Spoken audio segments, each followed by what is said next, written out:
Hi ഷിബോട്ടാ. Hi ചേട്ടാ, hi hi.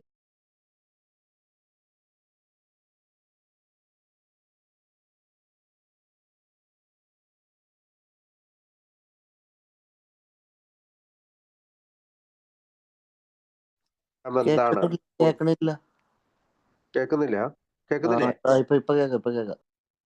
അത് ഞാൻ പുറകോട്ട് പോയതുകൊണ്ടാ. ഇത് ഏറ്റവും പ്രധാനപ്പെട്ട ഒരു അധ്യായം തന്നെ എന്ന് പറയാം. പ്രത്യേകിച്ച് നമ്മുടെ പ്രോഗ്രാം, ആൽക്കോളിസംസിന്റെ പ്രോഗ്രാം വിശദീകരിക്കുന്ന ഒരു അധ്യായമാണ്. നമ്മുടെ പടികളെ കുറിച്ച് വിശദീകരിക്കുന്നുണ്ട്. അപ്പൊ അതിനെ ശരിക്കും പറഞ്ഞാൽ ബിഗ് ബുക്കിന്റെ നട്ടെല്ല് എന്ന് വേണമെങ്കിൽ വിശേഷിപ്പിക്കാം ഈ ചാപ്റ്റർ 5-നെ.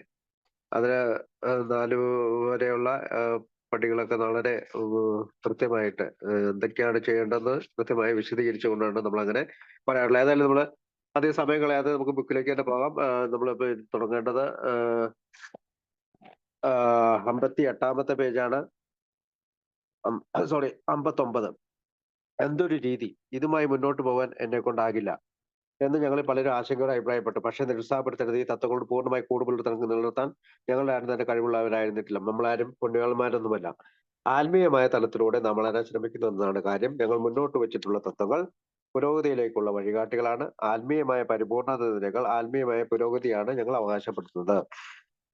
അപ്പൊ ഇംഗ്ലീഷിൽ അതിന് പറയുന്നത് വാട്ട് ആൻ ഓർഡർ എന്നാണ്. എന്തൊരു രീതി, അല്ലെങ്കിൽ ഈ നമ്മൾക്ക് ഈ മീറ്റിംഗ് റൂമിൽ ചെല്ലുമ്പോൾ 12 പടികൾ തൂക്കിയിട്ടിരിക്കുന്നത് കാണുമ്പോൾ തന്നെ നമുക്ക് തോന്നും ഇതെന്താണ്, ഇത് മുഴുവൻ എങ്ങനെയാണ് ഒരു മനുഷ്യന് ചെയ്യാൻ കഴിയുക, അല്ലെങ്കിൽ ഈ ഇത്തരം കാര്യങ്ങളിലൂടെ എങ്ങനെ നമുക്ക് പോകാൻ കഴിയും എന്നൊക്കെ നമ്മൾ ആശങ്കയോടെ അഭിപ്രായപ്പെട്ടു. പക്ഷേ നമ്മുടെ 100 പേര് ഈ ബുക്ക് എഴുതിയവർ പറയുന്നത് നോട്ട് ഡിസ്കറേജ്ഡ്, നിങ്ങൾ നിരുത്സാഹപ്പെടരുത്. ഈ തത്വങ്ങളോട് പൂർണ്ണമായി നിലനിർത്താൻ ഞങ്ങൾ ആരും തന്നെ കഴിവുള്ളവരായിരുന്നിട്ടില്ല. അതായത് അവരെന്താണോ ഈ പ്രോഗ്രാമിലേക്ക് വന്നതെന്നും ആ പ്രോഗ്രാം ചെയ്യാൻ തുടങ്ങിയപ്പോൾ അവർക്ക് പലപ്പോഴും അതിനോട് പുലർത്താൻ കഴിയുമായിരുന്നില്ല. കാരണം അവരും നമ്മളെ പോലെ തന്നെ അസ്വസ്ഥരും ശുണ്ഠിക്കാരും അസംതൃപ്തരും ഒക്കെ ആയിരുന്നു. അല്ലെങ്കിൽ ഈ സ്പിരിച്വൽ ലൈൻ സ്വീകരിക്കാനായിട്ട് മടിയന്മാരായിരുന്നു, ഭയമുള്ളവരായിരുന്നു. പലപ്പോഴും നമുക്ക് തോന്നും ഇത് പെട്ടെന്ന് തീർക്കാവുന്ന ഒരു പടിയാണ് എന്ന് തോന്നും. ചിലരെല്ലാം നമുക്കറിയാം, 1-ാം പടി ചെയ്തതിനു ശേഷം നേരെ 12-ാം പടിയിലേക്ക് ജമ്പ് ചെയ്യുകയും, അല്ലെങ്കിൽ 2 മുതൽ 9 അല്ലെങ്കിൽ 10, 2 മുതൽ 9 വരെയുള്ള പടികളെ ഒരു പടിയായിട്ടൊക്കെ സ്വീകരിക്കുകയും, അല്ലെങ്കിൽ ഞാൻ മീറ്റിംഗ് പോകുന്നുണ്ട്, ഞാനിവിടെ എല്ലാം ഷെയർ ചെയ്യുന്നുണ്ട്, അതുകൊണ്ട് പടികൾ എനിക്ക് പ്രത്യേകം ചെയ്യേണ്ടതില്ല എന്നൊക്കെ വിചാരിക്കുന്ന ആളുകളാണ് ഭൂരിഭാഗവും. പക്ഷേ ഈ ബിഗ് ബുക്കിലെ ഓതേഴ്സ് അല്ലെങ്കിൽ ബിഗ് ബുക്ക് എഴുതിയ ആളുകൾ നമ്മളോട് പറയുന്നത് നിങ്ങൾ നിരുത്സാഹപ്പെടരുത്. ഞങ്ങളിൽ പലർക്കും ഇത് ചെയ്യാൻ കഴിഞ്ഞില്ല. ആദ്യ കാലഘട്ടങ്ങളിൽ അവർ വന്നപ്പോ no one among us has been able to maintain anything like perfect adherence to these principles. അതായത് ഈ ദിസ് പ്രിൻസിപ്പിൾസ് എന്ന് പറഞ്ഞാൽ ഈ പടികൾ, ഓരോ പടികൾക്ക് ഓരോ തത്വങ്ങളുണ്ട്. ഈ തത്വങ്ങളോട് പൂർണ്ണമായി കൂട്ടുമുട്ടാൻ സാധിച്ചില്ല എന്നുള്ളതാണ്. പിന്നെ എന്താണ് നമ്മൾ ചെയ്യുന്നത്? അതിന് കാരണം അവർ പറയുന്നത് നമ്മൾ ആരും പുണ്യവാളന്മാരെ ബന്ധമില്ല, വി ആർ നോട്ട് സൈൻസ്, അതായത് നമ്മൾ വിശുദ്ധരായിട്ട് ജീവിക്കുന്ന ആളുകളല്ലാത്തത് കൊണ്ടാണ്. The point is that we are willing to grow along spiritual lines, ആത്മീയമായ തലത്തിലൂടെ നാം വളരാൻ ശ്രമിക്കുന്നു എന്നുള്ളതാണ്. എന്താണ് സ്പിരിച്വൽ ലൈൻ? സ്പിരിച്വൽ ലൈൻ എന്ന് പറയുന്നത് നമ്മുടെ ഈ 12 പടികളാണ്. ഞങ്ങൾ മുന്നോട്ട് വെച്ചിട്ടുള്ള തത്വങ്ങൾ പുരോഗതിയിലേക്കുള്ള വഴികാട്ടികളാണ്. ഇപ്പോ പലപ്പോഴും നമ്മളിവിടെ ആത്മീയമായ പരിപൂർണതയേക്കാൾ ആത്മീയമായ പുരോഗതി എന്നാണ് ഞങ്ങൾ അവകാശപ്പെടുന്നത്. പലപ്പോഴും നമ്മൾ പറയാറുണ്ട് പുരോഗതി, പരിപൂർണതയല്ല ഉദ്ദേശിക്കുന്നത്, പുരോഗതിയാണത്. എന്ത് കാര്യത്തിനാണ്? സ്പിരിച്വാലിറ്റിയുടെ കാര്യത്തിനാണ്. ആത്മീയമായ പരിപൂർണത പറ്റുകയില്ല എന്നാണ്. അല്ലാതെ നമ്മൾക്ക് ജീവിതത്തിൽ എല്ലാം പെർഫെക്റ്റ് ആയിട്ട് ചെയ്യാൻ കഴിയില്ല എന്നുള്ളത് വെച്ചിട്ടല്ല. അപ്പൊ പലപ്പോഴും നമ്മളിത് ഈ ഭാഗം വെട്ടിയെടുത്ത് മറ്റു പലയിടത്തൊക്കെ അറ്റാച്ച് ചെയ്ത് വെച്ച് നോക്കാം. നമുക്ക് ബുക്കിൽ പറഞ്ഞിട്ടുണ്ടല്ലോ പരിപൂർണതയല്ല പുരോഗതിയാണ്. പക്ഷെ അവിടെ കൃത്യമായി പറഞ്ഞിട്ടുണ്ട് ഈ തത്വങ്ങൾ പുരോഗതിയിലേക്കുള്ള വഴികാട്ടികളാണ്. എന്തിന്റെ പുരോഗതി? ആത്മീയമായ പുരോഗതി. ആത്മീയമായ പരിപൂർണത എന്നതിനേക്കാൾ ആത്മീയമായ പുരോഗതിയാണ് നമ്മൾ അവകാശപ്പെടുന്നത്. അപ്പോ ഏറ്റവും ചുരുക്കത്തിൽ നമ്മൾ ഇവിടെ മനസ്സിലാക്കേണ്ടത് ആത്മീയതയെ കുറിച്ചാണ്, ആ പുരോഗതിയെക്കുറിച്ചും പരിപൂർണതയെക്കുറിച്ചും അവിടെ പറയുന്നത് എന്നുള്ളതാണ്. മറ്റു കാര്യങ്ങൾ നമുക്ക് ഒരു എത്തിയ ഒരു അംഗം മറ്റു കാര്യങ്ങളൊന്നും പെർഫെക്റ്റ് ആയിട്ട് ചെയ്യേണ്ട എന്ന് പറയാനായി പലപ്പോഴും നമുക്ക് ഈ വാക്കുകൾ ക്ലെയിം ചെയ്യുന്നതായിട്ട് കാണാം. നമ്മൾ അവിടെ ശ്രദ്ധിച്ചു നോക്കിയാൽ അറിയാം This principle we have to set down the guides to progress. We claim spiritual progress rather than spiritual perfection എന്നാണ്. ആത്മീയതയെ കുറിച്ചാണ് അവിടെ സംസാരിക്കുക. അപ്പോ അടുത്ത ഭാഗം അമിത മദ്യപാനിയെ പറ്റിയുള്ള ഞങ്ങളുടെ വിവരണം. നിരീശ്വരന്മാർക്കുള്ള അധ്യായം മദ്യം കഴിക്കുന്നത് നിർത്തുന്ന മുമ്പും അതിനുശേഷവും വ്യക്തിപരമായ സാഹസികതകൾ എന്നിവ സന്ദർഭാനുസരണം 3 കാര്യങ്ങൾ വ്യക്തമാക്കുന്നു. അപ്പോ നമ്മളിവിടെ ആദ്യമേ ഡോക്ടർ സിൽക്കോടത്തിന്റെ ലേഖനം, അതിനുശേഷം ബില്ലിന്റെ കഥ, പിന്നെ നമ്മുടെ നിരീശ്വരവാദികൾക്കുള്ള അദ്ദേഹം എന്നുള്ളത് ഇരിക്കണത്. പക്ഷെ ശരിക്കും വി അഗ്നോസ്റ്റിക്സ് ആണ്. അപ്പൊ അഞ്ജനവാദികൾക്ക് വേണ്ടിയിട്ടാണ്. അപ്പൊ അതും പിന്നെ മോർ അബൌട്ട് ആൽക്കഹോളിസം, മദ്യത്തെ കുറിച്ചുള്ള കൂടുതൽ കാര്യങ്ങൾ, അങ്ങനെയുള്ള 4 അധ്യായങ്ങൾ വായിച്ചു കഴിഞ്ഞു. അതിനുശേഷമാണ് നമ്മളിപ്പോ ഈ 5ാമത്തെ അധ്യായത്തിലേക്ക് വരുന്നത്. അപ്പൊ അതിനുശേഷം നമ്മൾ വ്യക്തിപരമായ സാഹസികതകൾ എന്ന് വെച്ചാൽ നമ്മുടെ ഈ പുസ്തകത്തിന്റെ ഏറ്റവും പുറകിലായിട്ട് കൊടുത്തിരിക്കുന്ന കഥകള്, ഓരോ 7 അംഗങ്ങളുടെയും സ്റ്റോറികളെല്ലാം എല്ലാം കൂടി വായിച്ചതിന് ശേഷം നമ്മൾ അവിടെ ഒരു കൺക്ലൂഷനിൽ എത്തിയാണ്. എന്താണ് 3 പെർട്ടിനന്റ് ഐഡിയാസ് എന്നാണ് പറയുന്നത്. അതായത് പെർട്ടിനന്റ് ഐഡിയാസ് എന്ന് പറഞ്ഞാൽ ശരിക്കും പറഞ്ഞാൽ നമുക്ക് ജീവിതത്തിൽ അപ്ലൈ ചെയ്യാവുന്ന അല്ലെങ്കിൽ ആപ്ലിക്കബിൾ ആയിട്ടുള്ള ഒരു ആശയത്തെ കുറിച്ചാണ് പറയുന്നത്. ഐഡിയ എന്ന് പറയുന്നത് കൺക്ലൂഷൻ ഓഫ് മൈൻഡ് ആണ്. നമ്മുടെ മനസ്സിലുണ്ടാകുന്ന ഒരു കൺക്ലൂഷൻ. നമ്മൾ എന്ത് കൺക്ലൂഷനിലാണ്, എന്ത് എന്ത് ഇതിലാണ് നമ്മൾ എത്തിച്ചേർന്നത്? നമ്മൾ ഇങ്ങനെയുള്ള തീരുമാനത്തിൽ ഒന്ന്, that we were alcoholic and could not manage our our life. അതായത് ഞങ്ങൾ അമിത മദ്യപാന രോഗികളാണ്, ഞങ്ങൾക്ക് ഞങ്ങളുടെ ജീവിതങ്ങൾ കൈകാര്യം ചെയ്യാൻ കഴിഞ്ഞില്ല. അപ്പൊ അതെന്താണ്? സ്റ്റെപ്പ് 1 ആണ്. അതായത് ഐ കാണ്ട്, എനിക്ക് കഴിയില്ല എന്നുള്ളൊരു ആശയത്തിൽ എത്തിച്ചേർന്നു. രണ്ടാമത് എന്താണ്? ബി, ഞങ്ങളുടെ രോഗം അമിത മദ്യപാനാസക്തി ശമിപ്പിക്കുന്നതിന് മിക്കവാറും ഒരു മനുഷ്യശക്തിക്ക് കഴിയുമായിരുന്നില്ല. അപ്പൊ എന്താണ്? സ്റ്റെപ്പ് 2. അപ്പൊ ഒരു മനുഷ്യശക്തിക്ക് കഴിയുമായിരുന്നില്ല എന്നുള്ളതിന് മനുഷ്യരെ കൊണ്ട് കഴിയത്തില്ല, ഈ ലോകത്തിലുള്ള ജനങ്ങളെ കൊണ്ട് കഴിയത്തില്ല, അല്ലെങ്കിൽ എന്റെ കൂട്ടുകാരെ കൊണ്ട് കഴിയത്തില്ല, അല്ലെങ്കിൽ മറ്റ് നമ്മൾ പലപ്പോഴും ഡിപ്പെൻഡ് ചെയ്യുന്ന പല ആളുകളെ കൊണ്ട് കഴിയില്ല. ചിലപ്പോൾ മറ്റൊരു AA മെമ്പറെ കൊണ്ട് കഴിയില്ല, കൗൺസിലറെ കൊണ്ട് കഴിയില്ല, എന്റെ ഡോക്ടറെ കൊണ്ട് കഴിയില്ല. ഈ രോഗം ശമിപ്പിക്കുന്നതിന് നമ്മൾ 2ാമത്തെ പടിയായിട്ടുള്ള പവർ, എന്നെക്കാളും അല്ലെങ്കിൽ മനുഷ്യശക്തിയേക്കാളും വലിയൊരു പവറിലേക്ക് വന്നെന്ന് മനസ്സിലായി. അവിടെ നമ്മൾ ഹി ക്യാൻ, അവന് കഴിയും അല്ലെങ്കിൽ ദൈവത്തിന് കഴിയും എന്നുള്ള ഒരു ആശയത്തിലേക്ക് എത്തിച്ചേരും. അപ്പൊ അത് സ്റ്റെപ്പ് 2ന്റെ ഒരു ഭാഗമാണ്. അടുത്തത് എന്താണ്? സി, ദൈവത്തെ തേടിയാൽ ദൈവത്തിന് സാധിക്കുകയും രോഗശമനം വരുത്തുകയും ചെയ്യും. അപ്പൊ സി എന്ന് പറയുന്നത് ബിയും സിയും സ്റ്റെപ്പ് 2ന്റെ 2 പാർട്ടുകളാണ്. അത് സിയിൽ എന്താ നമ്മൾ വിചാരിക്കുന്നത്? I let him, I think I let him. അതായത് ദൈവത്തെ തേടിയാൽ ദൈവത്തിന് സാധിക്കുകയും രോഗശമനം വരുത്തുകയും ചെയ്തു. അപ്പൊ A, I can't, B, he can, C, I let him, എനിക്ക് കഴിയില്ല, അവന് കഴിയും, ഞാൻ അവനെ അനുവദിക്കും. ഈ 3 ആശയങ്ങളാണ് ആ 3 ABCയിൽ നമ്മൾ മനസ്സിലാക്കുക. ഇതിന്റെ മൊത്തത്തിലുള്ള തത്വങ്ങളുടെ കൺക്ലൂഷനിലും അതുപോലെ സ്റ്റെപ്പ് 1, 2ന്റെ പൂർണ്ണമായ ഒരു ഇതുമാണ് അവിടെ പറയപ്പെടുന്നത്. ഇനി നമ്മള് കഴിഞ്ഞ ആഴ്ചയൊക്കെ 3ാം പടിയെ കുറിച്ച് ദീർഘമായിട്ട് ഞാൻ സംസാരിച്ചാണ്. അപ്പൊ ഇന്നും നമ്മൾ 3ാം പടികളിലേക്കുള്ള ഒരു തീർപ്പ് 3ാം പടി വരെയെങ്കിലും കഴിയണമെന്നാണ് ഞാൻ വിചാരിക്കുക. അപ്പൊ ഇത് ബോധ്യപ്പെട്ടാൽ ഞങ്ങളുടെ ആഗ്രഹങ്ങളും ജീവിതങ്ങളും ഞങ്ങൾ മനസ്സിലാക്കുന്ന തരത്തിലുള്ള ദൈവത്തിന്റെ സംരക്ഷണത്തിൽ തിരിച്ചുവിടാൻ തീരുമാനിച്ചെടുത്തു എന്ന 3ാം പടിയിൽ നാം എത്തിച്ചേരും. ഞങ്ങൾ എന്തുകൊണ്ടാണ് ഇത് ശരിക്കും ഇത് അർത്ഥമാക്കുന്നത്? ഞങ്ങൾ എന്താണ് ശരിക്കും ഇത് ചെയ്യുന്നത്? അതായത് വി ഡിസൈഡ്, നമ്മളൊരു തീരുമാനത്തിലേക്ക് എത്തിച്ചേരുകയാണ്. അവർ വിൽ എന്ന് പറഞ്ഞാൽ എന്താണ്? വിൽ എന്ന് പറഞ്ഞാൽ ഇച്ഛയും ജീവിതവും എന്നാണ് 3ാം പടിയിലെത്തിക്കുന്നത്. അല്ലെങ്കിൽ ജീവിതവും ഇച്ഛയും എന്നല്ല, ഇച്ഛയും ജീവിതവും ദൈവത്തിന്റെ സംരക്ഷണത്തിൽ കൊടുക്കണം. വിൽ എന്ന് പറഞ്ഞാൽ തോട്ട്സ്. ഞാൻ കഴിഞ്ഞ ആഴ്ച പറഞ്ഞു, ഒരു ചിന്ത, നമ്മുടെ ചിന്തകളുടെ ഒരു ഇതിലൂടെയാണ് നമ്മള്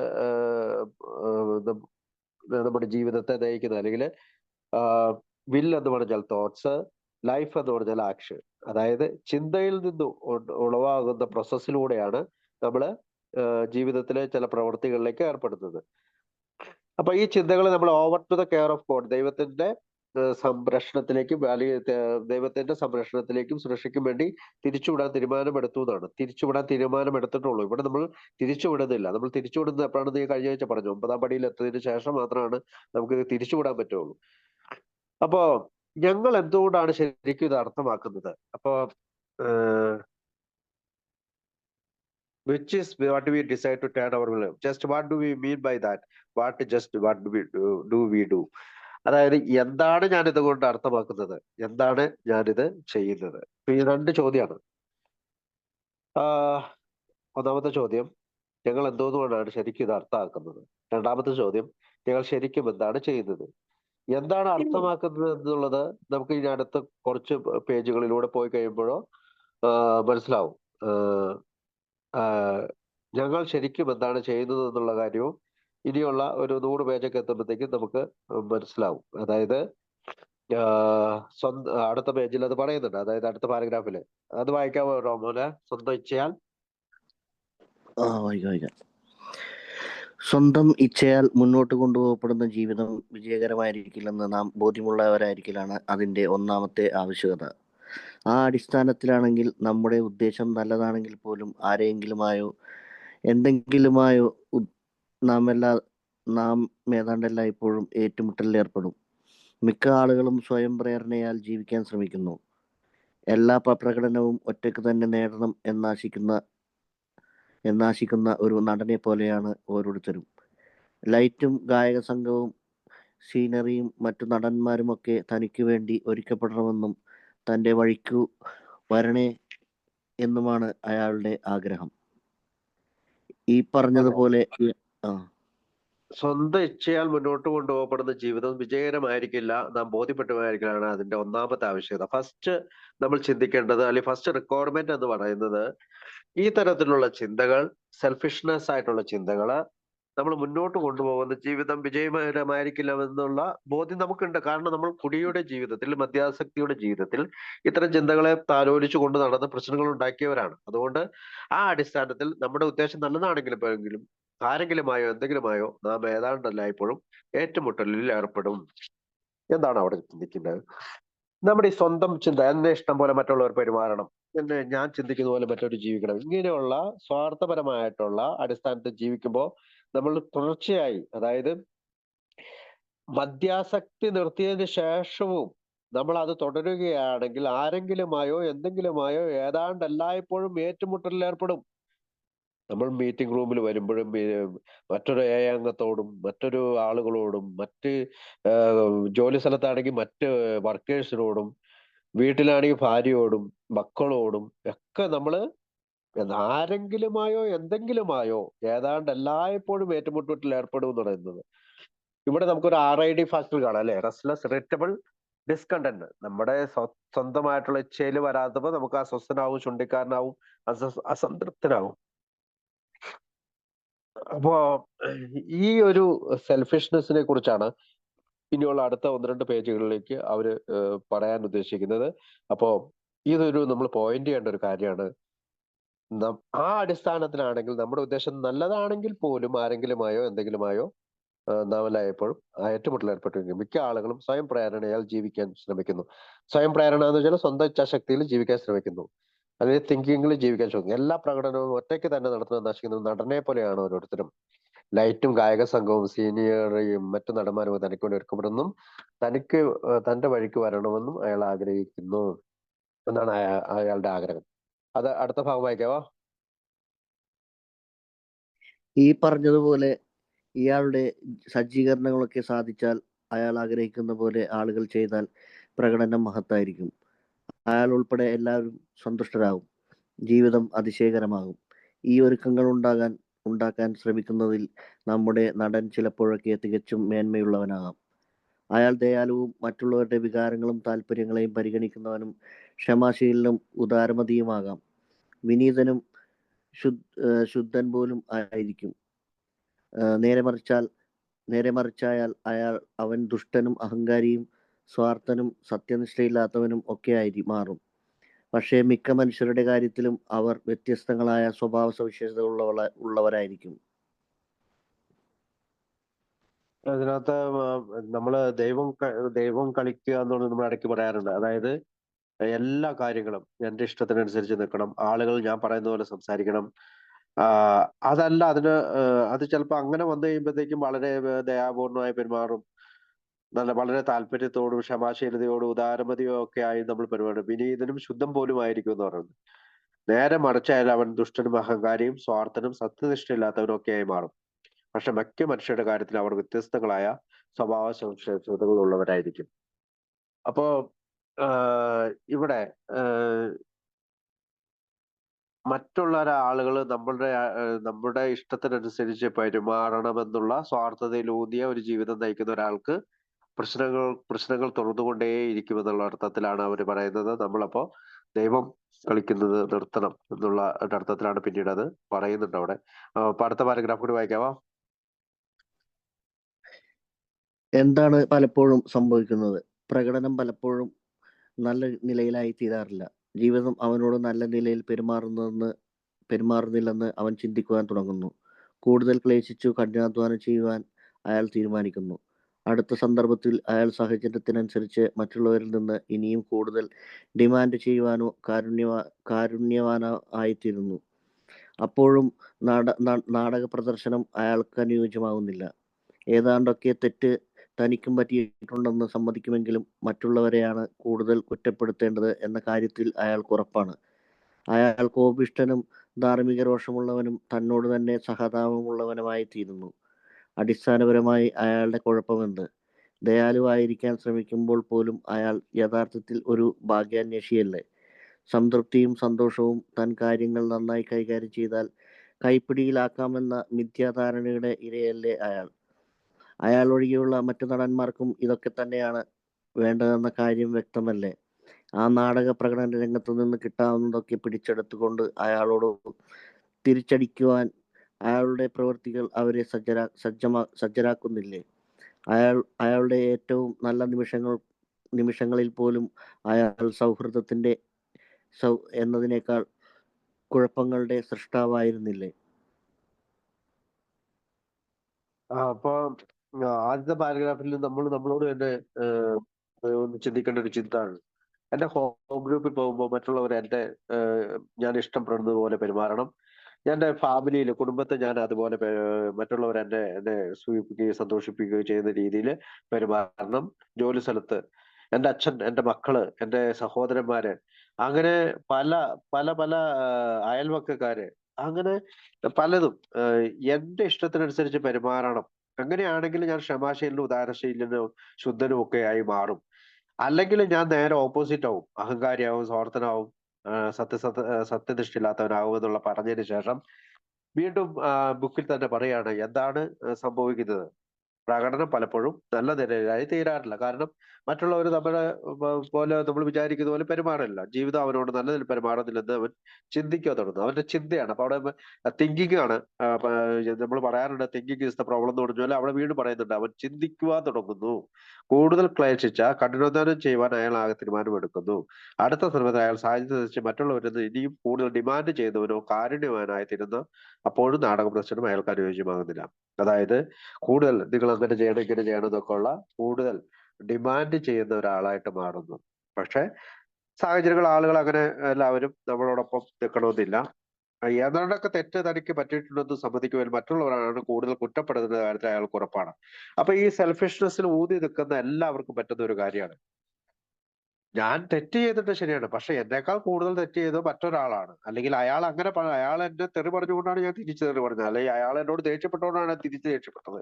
അപ്പോ പ്രത്യക്ഷാല് ഒരു പെട്ടെന്ന് നോക്കുന്ന ഒരാൾക്ക് മറ്റൊരാളെയാണ് കുറ്റപ്പെടുത്തേണ്ടത് എന്ന് തോന്നിയാലും ഇവിടെ നമ്മളുടെ സെൽഫിഷ്നെസ്സിനെ കുറിച്ചാണ് നമ്മൾ ചിന്തിക്കുന്നത്.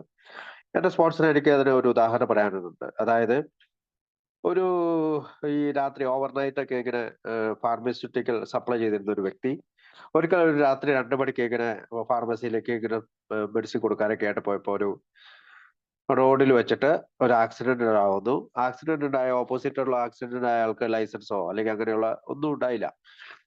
അപ്പൊ ഈ സ്പോൺസർ അടുത്ത് ഇയാൾ വന്ന് പറഞ്ഞു മറ്റേ ആൾക്ക് ലൈസൻസ് ഉണ്ടായില്ല, അയാള് ഇവിടുത്തെ കാർഡോ ഒന്നും ഇല്ലാത്ത ഒരാളാണ്.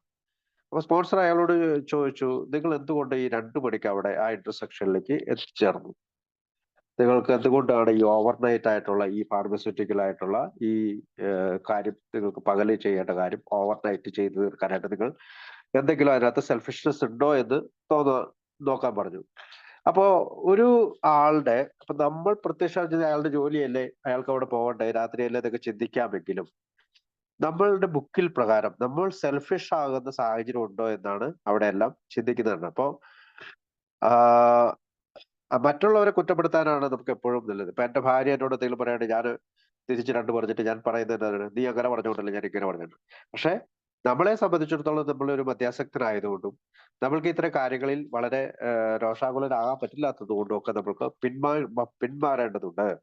അയാൾ കോപിഷ്ഠനും ധാർമ്മിക രോഷമുള്ളവരും തന്നോട് തന്നെ സഹതാപമുള്ളവരുടെ അടിസ്ഥാനത്തിൽ അയാളുടെ കുഴപ്പം എന്താണ്?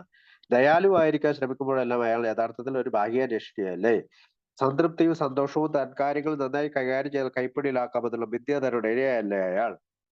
അയാൾ ഒഴികെയുള്ള മറ്റു നടന്മാർക്ക് ഇതൊക്കെയാണ് വേണ്ടതെന്ന കാര്യം വ്യക്തമല്ലേ? അപ്പൊ ചുറ്റും നമ്മുടെ നിൽക്കുന്ന മനുഷ്യർക്കും ഇത് തന്നെയാണ് വേണ്ടത്, അല്ലെ? ആഹ് ആ നാടക പ്രകടനത്തിൽ നിന്ന് കിട്ടാവുന്നതൊക്കെ പിടിച്ചെടുത്തുകൊണ്ട് തിരിച്ചടിക്കുന്ന അയാളുടെ പ്രവൃത്തികൾ അവരെ സജ്ജമാക്കുന്നില്ലേ? അയാളുടെ ഏറ്റവും നല്ല നിമിഷങ്ങൾ പോലെ അയാൾ സൗഹൃദത്തിന്റെ എന്നതിനേക്കാൾ കുഴപ്പങ്ങളുടെ സൃഷ്ടാവായിരുന്നില്ലേ? അപ്പൊ നമ്മൾ ഈ ഇപ്പൊ എല്ലാ പ്രശ്നങ്ങളിലും ഒരു സൗഹൃദം അല്ലെങ്കിൽ ഒരു ഹാർമണി ആണോ, അല്ലെങ്കിൽ നമ്മൾ എപ്പോഴും ഒരു കൺഫ്യൂഷൻ, എപ്പോഴും ഒരു പ്രശ്നങ്ങൾ ഉണ്ടാക്കുന്ന ആളാണോ? നമ്മൾ പലപ്പോഴും ഈ പ്രോഗ്രാമിലൊക്കെ ഇരിക്കുമ്പോ നമ്മുടെ പഴമക്കാർ ചോദിക്കാൻ, നീ പ്രോബ്ലത്തിന്റെ ഭാഗമാണോ അല്ലെങ്കിൽ പരിഹാരത്തിന്റെ ഭാഗമാണോ? ഏതെങ്കിലും ഒരു പ്രശ്നം ഉണ്ടാകുമ്പോൾ ഞാൻ ചാടി പ്രോബ്ലത്തിന്റെ ഭാഗത്തോടു കൂടി നിൽക്കുവാണോ, അല്ലെങ്കിൽ ആ പ്രോബ്ലം അവിടെ പരിഹരിക്കുന്നതിന്റെ ഭാഗത്തായിട്ടാണോ നമുക്ക് നിൽക്കാൻ കഴിയുക? ഏഹ് ആളുകളെല്ലാവരും ഈ ലോകം മുഴുവനും ഈ സ്വാർത്ഥതയിൽ ഊന്നിയ ഒരു ജീവിതം നയിക്കുമ്പോൾ നമ്മളോട് പറയുന്നത് സ്വാർത്ഥത ഇല്ലാത്ത ഒരു ജീവിതം നയിക്കാനായിട്ട് നമുക്ക് മാറണം. എന്തുകൊണ്ടാണ്? മൂന്നാം പടി പറയുന്നത് അത് തന്നെയാണ്. സെൽഫിൽ നിന്ന് ഗോഡ്സ് വിസിബിലിറ്റിയിലേക്ക് നമ്മൾ ചേഞ്ച് ചെയ്യണം. അതുവരെ നമ്മളൊരു ഒന്നും രണ്ടും പടികൾ എടുത്തു, പ്രോബ്ലം മനസ്സിലാക്കി, സൊല്യൂഷൻ മനസ്സിലാക്കി, രണ്ടാമത്തെ പടിയിൽ സൊല്യൂഷൻ പവർ വേണമെന്ന് മനസ്സിലാക്കി, മൂന്നാമത്തെ പടിയിൽ നമ്മൾ ഡിസിഷൻ എടുക്കുകയാണ്. ഒരു ടേണിംഗ് പോയിന്റ് എന്താണ്? എന്റെ ചിന്ത സ്വാർത്ഥപരമായിരിക്കില്ല. സ്വാർത്ഥപരമായി കഴിഞ്ഞാല് ഞാന് വീണ്ടും തുടർന്നും കുടിച്ചുകൊണ്ടേയിരിക്കും. അതെന്നെ മരണത്തിലേക്കും ഭ്രാന്തിലേക്കും നയിക്കും. പക്ഷെ എനിക്കത് വേണ്ട. എനിക്ക് വേണ്ടത് സുബോധാവസ്ഥയും സാനിറ്റിയും സുബോധാവസ്ഥയാണ്. അപ്പൊ അതുകൊണ്ടാണ് ഞാൻ ഈ സ്പിരിച്വൽ ഹെൽപ്പിനെ മൂന്നാം പടിയിൽ സ്വീകരിക്കാൻ തയ്യാറാകുന്നത് എന്ന് പറഞ്ഞുകൊണ്ടാണ് നമ്മൾ ഇവിടെ പറഞ്ഞു തുടങ്ങിയത്. അപ്പോ ഇപ്പോ അതാണ് അയാളുടെ ഏറ്റവും നല്ല നിമിഷം അയാൾ സൗഹൃദത്തിനെതിനേക്കാൾ കുഴപ്പങ്ങളുടെ സൃഷ്ടാവായിരുന്നില്ലേ എന്നുള്ളതാണ്. അവിടുത്തെ വായിക്കാവോ? ആളുകൾ ഈയിടെയായി പറയാറുള്ളത് പോലെ നമ്മുടെ നടൻ സെൽഫ് സെന്റേഡ്, ഈഗോ സെൻട്രിക് എന്ന് പറയുന്ന സ്വാർത്ഥ തൽപരതയും അഹങ്കാരവും കൂടി കലർന്ന അവസ്ഥയിലുള്ള ഒരുവനാണ്. മഞ്ഞുകാലത്ത് ഫ്ലോറിഡയിലെ ഇളം വെയിലിൽ അലസമായി കിടന്നുകൊണ്ട് രാജ്യത്തിന്റെ ശോചനീയാവസ്ഥയെക്കുറിച്ച് പരാതിപ്പെടുന്ന ഒരു റിട്ടയർഡ് ബിസിനസ്സുകാരനെ പോലെയാണ് അയാൾ. 20-ാം നൂറ്റാണ്ടിന്റെ പാവങ്ങളെക്കുറിച്ചോർത്ത് നെടുവീർപ്പെടുന്ന വൈദികനെ പോലെ ലോകത്തിൽ അവരൊഴിച്ചുള്ളവരൊക്കെ മര്യാദക്കാരായാൽ എല്ലാം ഉട്യോപ്യ പോലെയായി തീരുമെന്നുറപ്പുള്ള രാഷ്ട്രീയക്കാരെയും പരിഷ്കർത്താക്കളെയും പോലെ സമൂഹം തന്നോടും തെറ്റ് ചെയ്തു എന്ന് കരുതുന്ന നിയമനിഷേധിയായ ഭവനവേദന കവർച്ച നടത്തുന്നവനെ പോലെ എല്ലാം നഷ്ടപ്പെട്ടിട്ട് ഒടുവിൽ തടവിലാക്കപ്പെട്ട ഒരു അമിത മദ്യാസക്തനെ പോലെ നമ്മുടെ പ്രതിഷേധങ്ങൾ എന്തൊക്കെയായാലും നമ്മിൽ പലരും സ്വന്തം കാര്യങ്ങളിൽ മാത്രം, വെറുപ്പുകളിലും സ്വയം സഹതാപങ്ങളിലും മാത്രം താല്പര്യമുള്ളവരല്ലേ? സ്വാർത്ഥത പ്രശ്നങ്ങളുടെ മൂലകാരണമെന്ന് നാം കരുതുന്നു. ഭയത്താലും സ്വന്തമായ മിഥ്യാധാരണകളാലും ഭാഗ്യാന്വേഷണങ്ങളാലും സ്വയം സഹതാപത്താലും നയിക്കപ്പെട്ടുകൊണ്ട് നാം നമ്മുടെ സഹജീവികളുടെ മേൽ കുതിര കയറുകയും അവർ തിരിച്ചടിക്കുകയും ചെയ്യുന്നു. അവർ പലപ്പോഴും യാതൊരു പ്രകോപനവുമില്ലെന്ന് വ്യക്തമാക്കുമ്പോഴും നമ്മെ പലപ്പോഴും ദ്രോഹിക്കുന്നു. പക്ഷേ പണ്ടെപ്പോഴോ സ്വാർത്ഥതയിൽ അധിഷ്ഠിതമായ തീരുമാനങ്ങൾ നാം എടുത്തിട്ടുണ്ടെന്നും അത് നമ്മെ പിന്നീട് ദ്രോഹിക്കപ്പെടാവുന്ന സ്ഥിതിയിൽ എത്തിച്ചു നിർത്തിയിട്ടുണ്ടെന്നും അനിവാര്യമായും നാം കാണുന്നു. അതെ. അപ്പൊ ഇവിടെ റൂട്ട്, അതായത് നമ്മുടെ ലൈഫിൽ ഫ്ലാറ്റ് ആയിട്ട് അല്ലെങ്കിൽ ഒരു ചെടിയായിട്ട് നോക്കി കഴിഞ്ഞാല് നമ്മുടെ വേരുകൾ എങ്ങോട്ടാണ് ഇരിക്കുന്നത് അനുസരിച്ചാണ് നമ്മുടെ ചെടി പുഷ്പിക്കുന്നതും അല്ലെങ്കിൽ ആ ചെടി കായ്ക്കുന്നതും ഒക്കെ, അല്ലെങ്കിൽ ഫലവും പുഷ്പവും ഒക്കെ അതുപോലെ ആയിരിക്കും. അപ്പൊ നമ്മളുടെ റൂട്ട് സ്വാർത്ഥതയിൽ ഊന്നി ആയിരിക്കരുത് എന്നുള്ള രീതിയിലാണ് അടുത്ത പതി പറയുന്നത്. അതായത് ആളുകൾ ഏടിയാടി പറയാറുള്ളത് നമ്മുടെ നടൻ, അതായത് നമ്മളെ കുറിച്ച് തന്നെയാണ്. സെൽഫ് സെന്റേർഡ്, ഈഗോ സെൻട്രിക് എന്ന് പറയുന്ന സ്വാർത്ഥ തൽപരതയും അഹങ്കാരവും. ഈഗോ എന്ന് പറഞ്ഞാൽ അഹങ്കാരം, സെൽഫ് സെന്റേർഡ് എന്ന് പറഞ്ഞാൽ സ്വാർത്ഥത, ഈഗോ സെൻട്രിക് എന്ന് പറഞ്ഞാൽ അഹങ്കാരിയായ ഒരവസ്ഥയാണ്. മഞ്ഞുകാലത്ത് ഫ്ലോറിഡയിലുള്ള, അപ്പൊ രണ്ടു മൂന്ന് ഉദാഹരണങ്ങൾ പറയാണ്. അതായത് ഈ കാര്യങ്ങളിലെല്ലാം ഒന്നും ചെയ്യുകയില്ലാണ്ട് വെറുതെ കുത്തിയിരുന്ന് ഇതിനെപ്പറ്റി എല്ലാം പരാതി പറയുന്ന രണ്ടു മൂന്ന് പേരുടെ കാര്യങ്ങളാണ് പറയുന്നത്. ഒന്ന് എന്താണ്, മഞ്ഞുകാലത്ത് ഫ്ലോറിഡ എന്ന് പറഞ്ഞാൽ USA ഒരു സ്ഥലമാണ്. ഇളം വെയിലിൽ അലസമായി കിടന്നുകൊണ്ട് രാജ്യത്തിന്റെ ശോചനീയമായ അവസ്ഥയെക്കുറിച്ച് പരാതിപ്പെടുന്ന ഒരു റിട്ടയർഡ് ബിസിനസ്സുകാരനെ പോലെയാണ് അയാൾ. അപ്പൊ അദ്ദേഹം ഒന്നും ചെയ്യുന്നില്ല, ചുമ്മാ ഇങ്ങനെ പരാതി പറയണേ. 20-ാം നൂറ്റാണ്ടിന്റെ പാപങ്ങളെ കുറിച്ച് നിറൂപപ്പെടുന്ന വൈദികനെ പോലെ 20-ാം നൂറ്റാണ്ടില് ഒരാൾ ഒരു അച്ഛൻ പരാതി പറയുന്നത് പോലെ ഒന്നും ചെയ്യാൻ കഴിയുന്നില്ല. അപ്പോ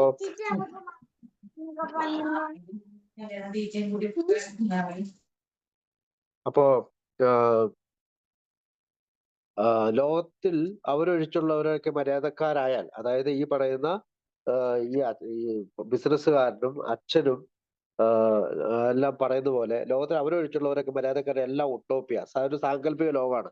നമുക്കറിയാം, നമ്മൾ ബില്ലിന്റെ കഥയിൽ യൂട്ടോപ്പിയെ വെച്ച് പറയുന്നുണ്ട്. അന്ന് അവിടെ അത് ഹെവൻ ചേർത്തപ്പോ ഹെവൻ ചേർക്കരുത് എന്ന് ചേർത്താൽ കൂടുതൽ അതൊരു കത്തോലിക്ക വികാരങ്ങൾക്ക് എതിരാവുമെന്ന് പറഞ്ഞുകൊണ്ട് വീണ്ടും അദ്ദേഹം ഉട്ടോപ്പിയ എന്നാണ് ചേർത്തത്.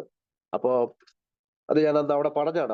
അപ്പൊ ഉട്ടോപ്പിയ എന്ന് പറഞ്ഞൊരു സാങ്കല്പിക ലോകമാണ്. അങ്ങനെ ഒരു എല്ലാവരും നമുക്ക് ഇഷ്ടത്തിനും പ്രവർത്തിക്കുകയൊക്കെ അനുസരിച്ച് പ്രവർത്തിച്ചാൽ എല്ലാം ഓക്കെ. രാഷ്ട്രീയ ഉട്ടോപ്യ പോലെ രാഷ്ട്രീയക്കാരെ പരിഷ്കർത്താക്കളെ സമൂഹം തന്നോട് തെറ്റ് ചെയ്തു എന്ന് കരുതുന്നില്ല, നിയമനിഷേധയായ ഭവനവേദന കവർച്ച നടത്തുന്നത് പോലെ. അതായത്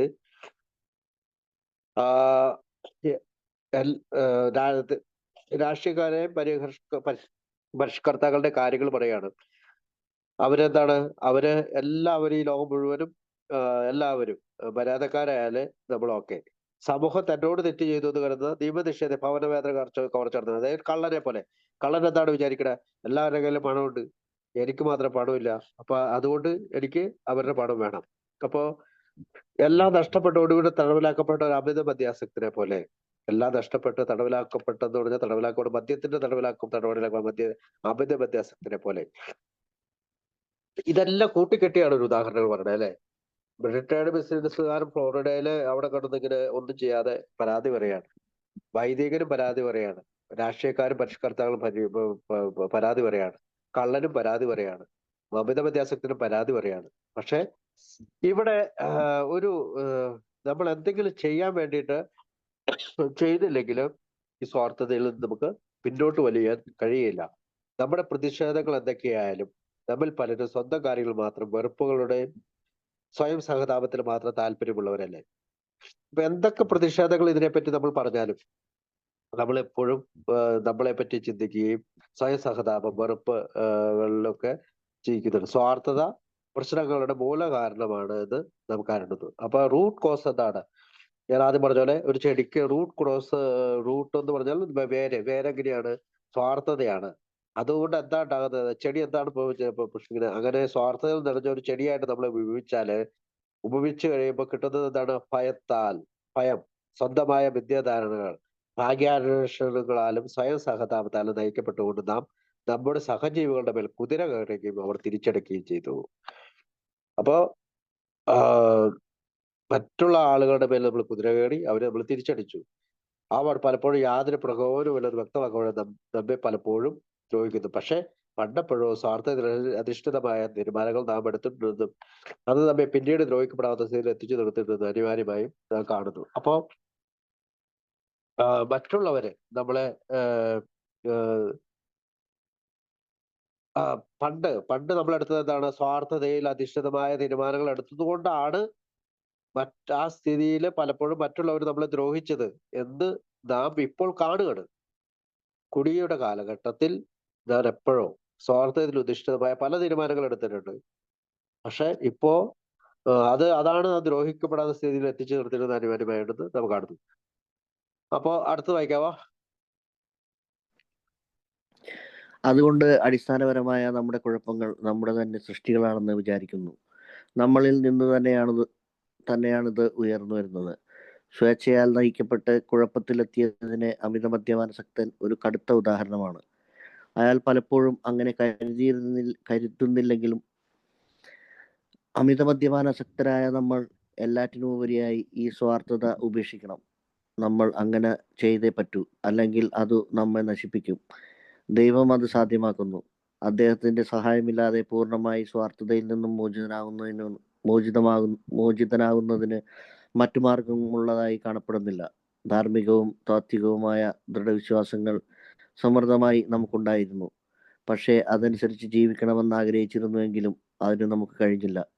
ഞങ്ങളുടെ തന്നെ ശക്തിയെ അനുഗ്രഹിച്ചുകൊണ്ടോ ആശ്രയിച്ചുകൊണ്ടോ ഞങ്ങളുടെ തന്നിൽ തന്നെയുള്ള ശ്രദ്ധാകേന്ദ്രീകരണം കുറയ്ക്കുന്നതിനും കഴിഞ്ഞിട്ടില്ല. ഞങ്ങൾക്ക് ദൈവത്തിന്റെ സഹായം ഉണ്ടാകേണ്ടതുണ്ടായിരുന്നു. ഈ പാരഗ്രാഫിൽ വ്യക്തമായിട്ട് പറയുന്നത് വെച്ചാല് നമുക്ക് പറ്റിയിട്ടുള്ള പല കുഴപ്പങ്ങളുണ്ട്. ഭാര്യ ഉപേക്ഷിച്ചു പോയതാകാം, ജോലി നഷ്ടപ്പെട്ടു പോയതാകാം, കാർ ആക്സിഡന്റ് ആകാം, ഡ്രൈവേഴ്സ് ലൈസൻസ് കാര്യമാകാം. അല്ലെങ്കിൽ നമ്മൾ പലപ്പോഴും ചിന്തിക്കുന്നത് എന്റെ കുഴപ്പം കൊണ്ടല്ല മറ്റുള്ളവരുടെ കുഴപ്പം കൊണ്ടാണെന്ന് ചിന്തിക്കുന്ന ആദ്യത്തെ കാര്യം തന്നെ അടിസ്ഥാനപരമായി നമ്മുടെ കുഴപ്പങ്ങൾ നമ്മുടെ തന്നെ സൃഷ്ടികൾ ആണെന്ന് വിചാരിക്കുന്നു. ചിലപ്പോൾ നമ്മുടെ പണം നഷ്ടപ്പെട്ടതാകാം, ചിലപ്പോൾ നമ്മുടെ നല്ല കൂട്ടുകാരെ നമ്മൾ നഷ്ടപ്പെടുത്തിയതാകാം, നമ്മുടെ സഹോദരന്മാര്, നമ്മുടെ അമ്മ, അപ്പൻ, അങ്ങനെ നമ്മുടെ ജീവിതത്തിൽ കടന്നു വന്നിട്ടുള്ള പലരുടെ മേലും നമ്മൾ കുതിര കയറിയതുകൊണ്ടും അവര് നമ്മുടെ മേൽ കുതിര കയറാനുള്ള ഒരു കാരണം വഴിമരുന്ന് ഇട്ടുകൊടുത്തത് നമ്മളാണ്. നമ്മൾ സ്വാർത്ഥതയിൽ ഊതിയ പല തീരുമാനങ്ങൾ ചെയ്യുകയും പ്രവർത്തിക്കുകയും ചെയ്തുകൊണ്ടാണ്. അപ്പൊ നമ്മളിൽ നിന്ന് തന്നെയാണ് അത് ഉയർന്നു വന്നത്. അപ്പൊ ഈ സ്വാർത്ഥത എവിടെ നിന്നാണ് വന്നത്? നമ്മളിൽ തന്നെ സ്വേച്ഛയാൽ നയിക്കപ്പെട്ട് കുഴപ്പത്തിലെത്തിയതിന് അമിത മദ്യാസക്തന് ഒരു കടുത്ത ഉദാഹരണമാണ്. അപ്പൊ മുകളിൽ കുറെ ഉദാഹരണങ്ങൾ പഠിച്ചതിന് ശേഷം അമിത മദ്യാസക്തന്റെ കാര്യവും പറയുന്നുണ്ട് അവിടെ. അപ്പൊ സ്വാർത്ഥതയുടെ ഏറ്റവും വലിയ മകുട ഉദാഹരണം എന്ന് അവിടെ പറഞ്ഞു നിൽക്കുന്നത് അമിത മദ്യപാനാസക്തനാണ്. അയാൾ പലപ്പോഴും അങ്ങനെ കരുതുന്നില്ല. അമിത മദ്യാസക്തൻ എപ്പോഴും എന്താ പറയുന്നത്? ഞാൻ എല്ലാ കാര്യങ്ങളും കൃത്യമായിട്ടാണ് ചെയ്യുന്നത്, ഞാൻ എല്ലാ കാര്യങ്ങളും ശ്രദ്ധിക്കുന്നുണ്ട്, വീട്ടിലെ കാര്യങ്ങൾ ശ്രദ്ധിക്കുന്നുണ്ട്, അങ്ങനെ ചെയ്യുന്നുണ്ട്, ഇങ്ങനെ ചെയ്യുന്നുണ്ട്. പക്ഷേ യഥാർത്ഥത്തിൽ ചൂഴ്ന്നിറങ്ങി നോക്കിയാൽ അയാളുടെ ഈ സ്വാർത്ഥത അയാൾ നയിക്കപ്പെട്ടുകൊണ്ട് ഇത്തരം വലിയ പ്രശ്നങ്ങൾ ഉണ്ടാകുന്നതൊക്കെ ആയിട്ട് നമുക്ക് കാണും. അമിത മദ്യപാനാസക്തനായ നമ്മൾ എല്ലാറ്റിനുപരിയായി ഈ സ്വാർത്ഥത ഉപേക്ഷിക്കണം. നമ്മൾ അങ്ങനെ ചെയ്തേ പറ്റും. അപ്പൊ സ്വാർത്ഥത നമ്മൾ ഉപേക്ഷിക്കണം. സെൽഫ് സെന്റേർഡ്നെസ്, ഈഗോ സെൻട്രിക് ആയിട്ടുള്ള നമ്മൾ ഇതെല്ലാം ഉപേക്ഷിക്കണം, അല്ലെങ്കിൽ അത് നമ്മെ നശിപ്പിക്കും. ദൈവം അത് സാധ്യമാക്കുന്നു. അപ്പൊ നമുക്ക് അവിടെ നിന്നാണ് വരുന്നത്. മൂന്നാം പടിയെ പറ്റിയാണ് നമ്മൾ സംസാരിക്കുക. അപ്പൊ മൂന്നാം പടിയിലെ ദൈവമാണ് അത് സാധ്യമാക്കി തരുന്നത്. മൂന്നാം പടിയെ കുറിച്ച് നമ്മൾ കൂടുതൽ ബോധ്യപ്പെടുത്തി തരുന്ന കുറെ പാരാഗ്രാഫുകളാണിത്. അദ്ദേഹത്തിന്റെ സഹായമില്ലാതെ പൂർണ്ണമായി സ്വാർത്ഥതയിൽ നിന്ന് മോചനാകാൻ മറ്റു മാർഗമുള്ളതായി കാണപ്പെടുന്നില്ല. ധാർമ്മികവും താത്വികവുമായ ദൃഢവിശ്വാസങ്ങൾ സമൃദ്ധമായി നമുക്കുണ്ടായിരുന്നു. പക്ഷെ അതനുസരിച്ച് ജീവിക്കണമെന്ന് ആഗ്രഹിച്ചുവെങ്കിലും അതിന് നമുക്ക് കഴിഞ്ഞിട്ടില്ല.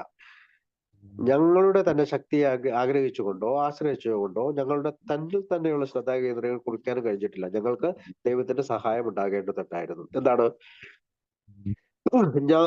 നമ്മൾ നമ്മളിൽ തന്നെ ആശ്രയിച്ചു. എന്റെ ശക്തി, എന്റെ ചിന്തകളിൽ ഊതി അങ്ങനെ ജീവിക്കാൻ ആഗ്രഹിച്ചു. ചില സമയങ്ങളിലെങ്കിലും ധാർമ്മികവും താത്വികവുമായിട്ടുള്ള ചില കാര്യങ്ങളൊക്കെ നമുക്ക് ചെയ്യണമെന്നുണ്ടെങ്കിൽ പോലും പലപ്പോഴും അത് ധാർമ്മികമായിട്ടുള്ള കാര്യങ്ങൾ ചെയ്യാൻ മുതിർന്നെത്തും. ആ ദൃഢവിശ്വാസങ്ങളൊക്കെ നമുക്ക് ഉണ്ടായിരുന്നെങ്കിലും നമുക്ക് മുന്നോട്ട് ജീവിച്ചിരുന്നപ്പോ അങ്ങനെ ജീവിക്കാൻ ആഗ്രഹിച്ചിരുന്നപ്പോ പോലും അങ്ങനെ ജീവിക്കാൻ കഴിഞ്ഞിട്ടില്ല. അതെന്താണ് കാരണം? അതിന് കാരണം നമ്മൾ ആശ്രയിച്ച ശക്തി നമ്മളെ തന്നെയാണ്. നമ്മളെ തന്നെ ആശ്രയിച്ചുകൊണ്ട് നമുക്ക് ദൃഢവിശ്വാസത്തിലും ധാർമ്മികതയിലും ദൃഢവിശ്വാസത്തോടു കൂടിയ ധാർമ്മികതയിലും താത്വികവുമായിട്ടുള്ള കാര്യങ്ങളിലും ജീവിക്കാൻ സാധിക്കില്ല. തന്നിൽ തന്നെയുള്ള ശ്രദ്ധാകേന്ദ്രീകരണം കുറയ്ക്കണം. എന്റെ ശക്തി, സെൽഫ് വിൽ അല്ലെങ്കിൽ മൈ വിൽ, എന്റെ ശക്തിയെ മാറ്റിക്കൊണ്ട് ഗോഡ്സ് വില്ലിലേക്ക് നമ്മൾ മാറണം. ഞങ്ങൾക്ക് ദൈവത്തിന്റെ സഹായം ഉണ്ടാകേണ്ടതുണ്ടായിരുന്നു.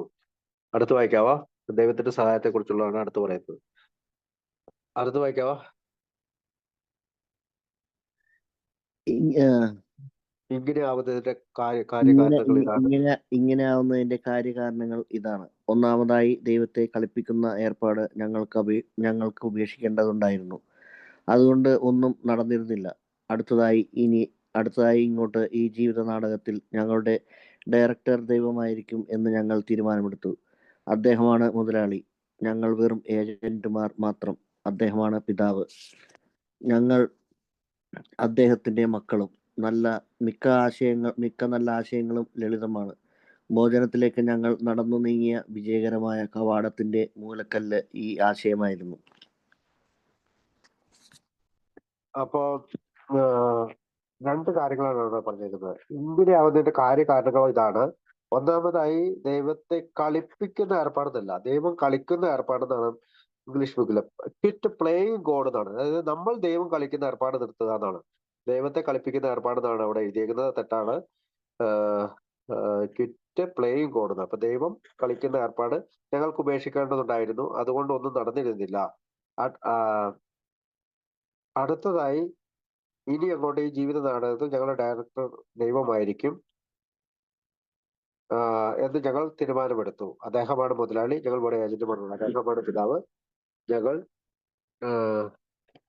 അദ്ദേഹത്തിന്റെ മക്കളും. മിക്ക നല്ല ആശയങ്ങൾ നടന്ന ഈ വിജയനുമായി കവടത്തിന്റെ അടുക്കല് ഈ ആശയമായിരുന്നു.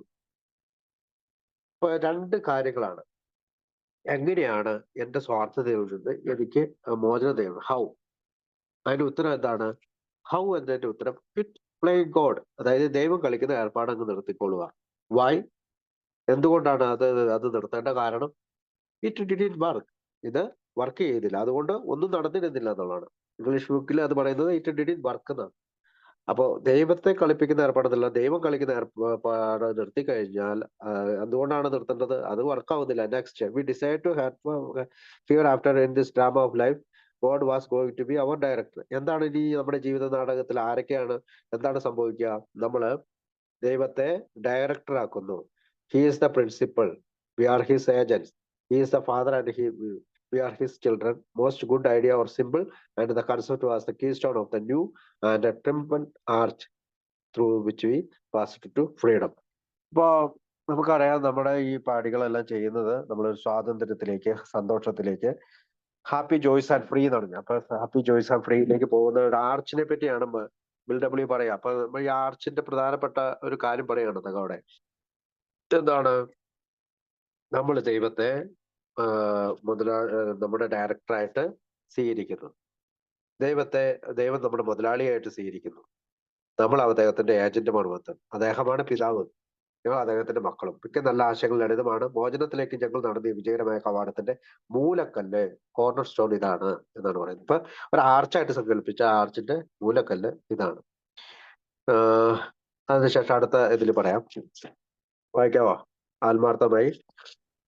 ആത്മാർത്ഥമായി അത്തരമൊരു നിലപാട് ഞങ്ങൾ എടുത്തപ്പോൾ എല്ലാ തരത്തിലുള്ള ഗണനീയമായ കാര്യങ്ങളും അതിനെ പിന്തുടർന്നു വന്നെത്തി.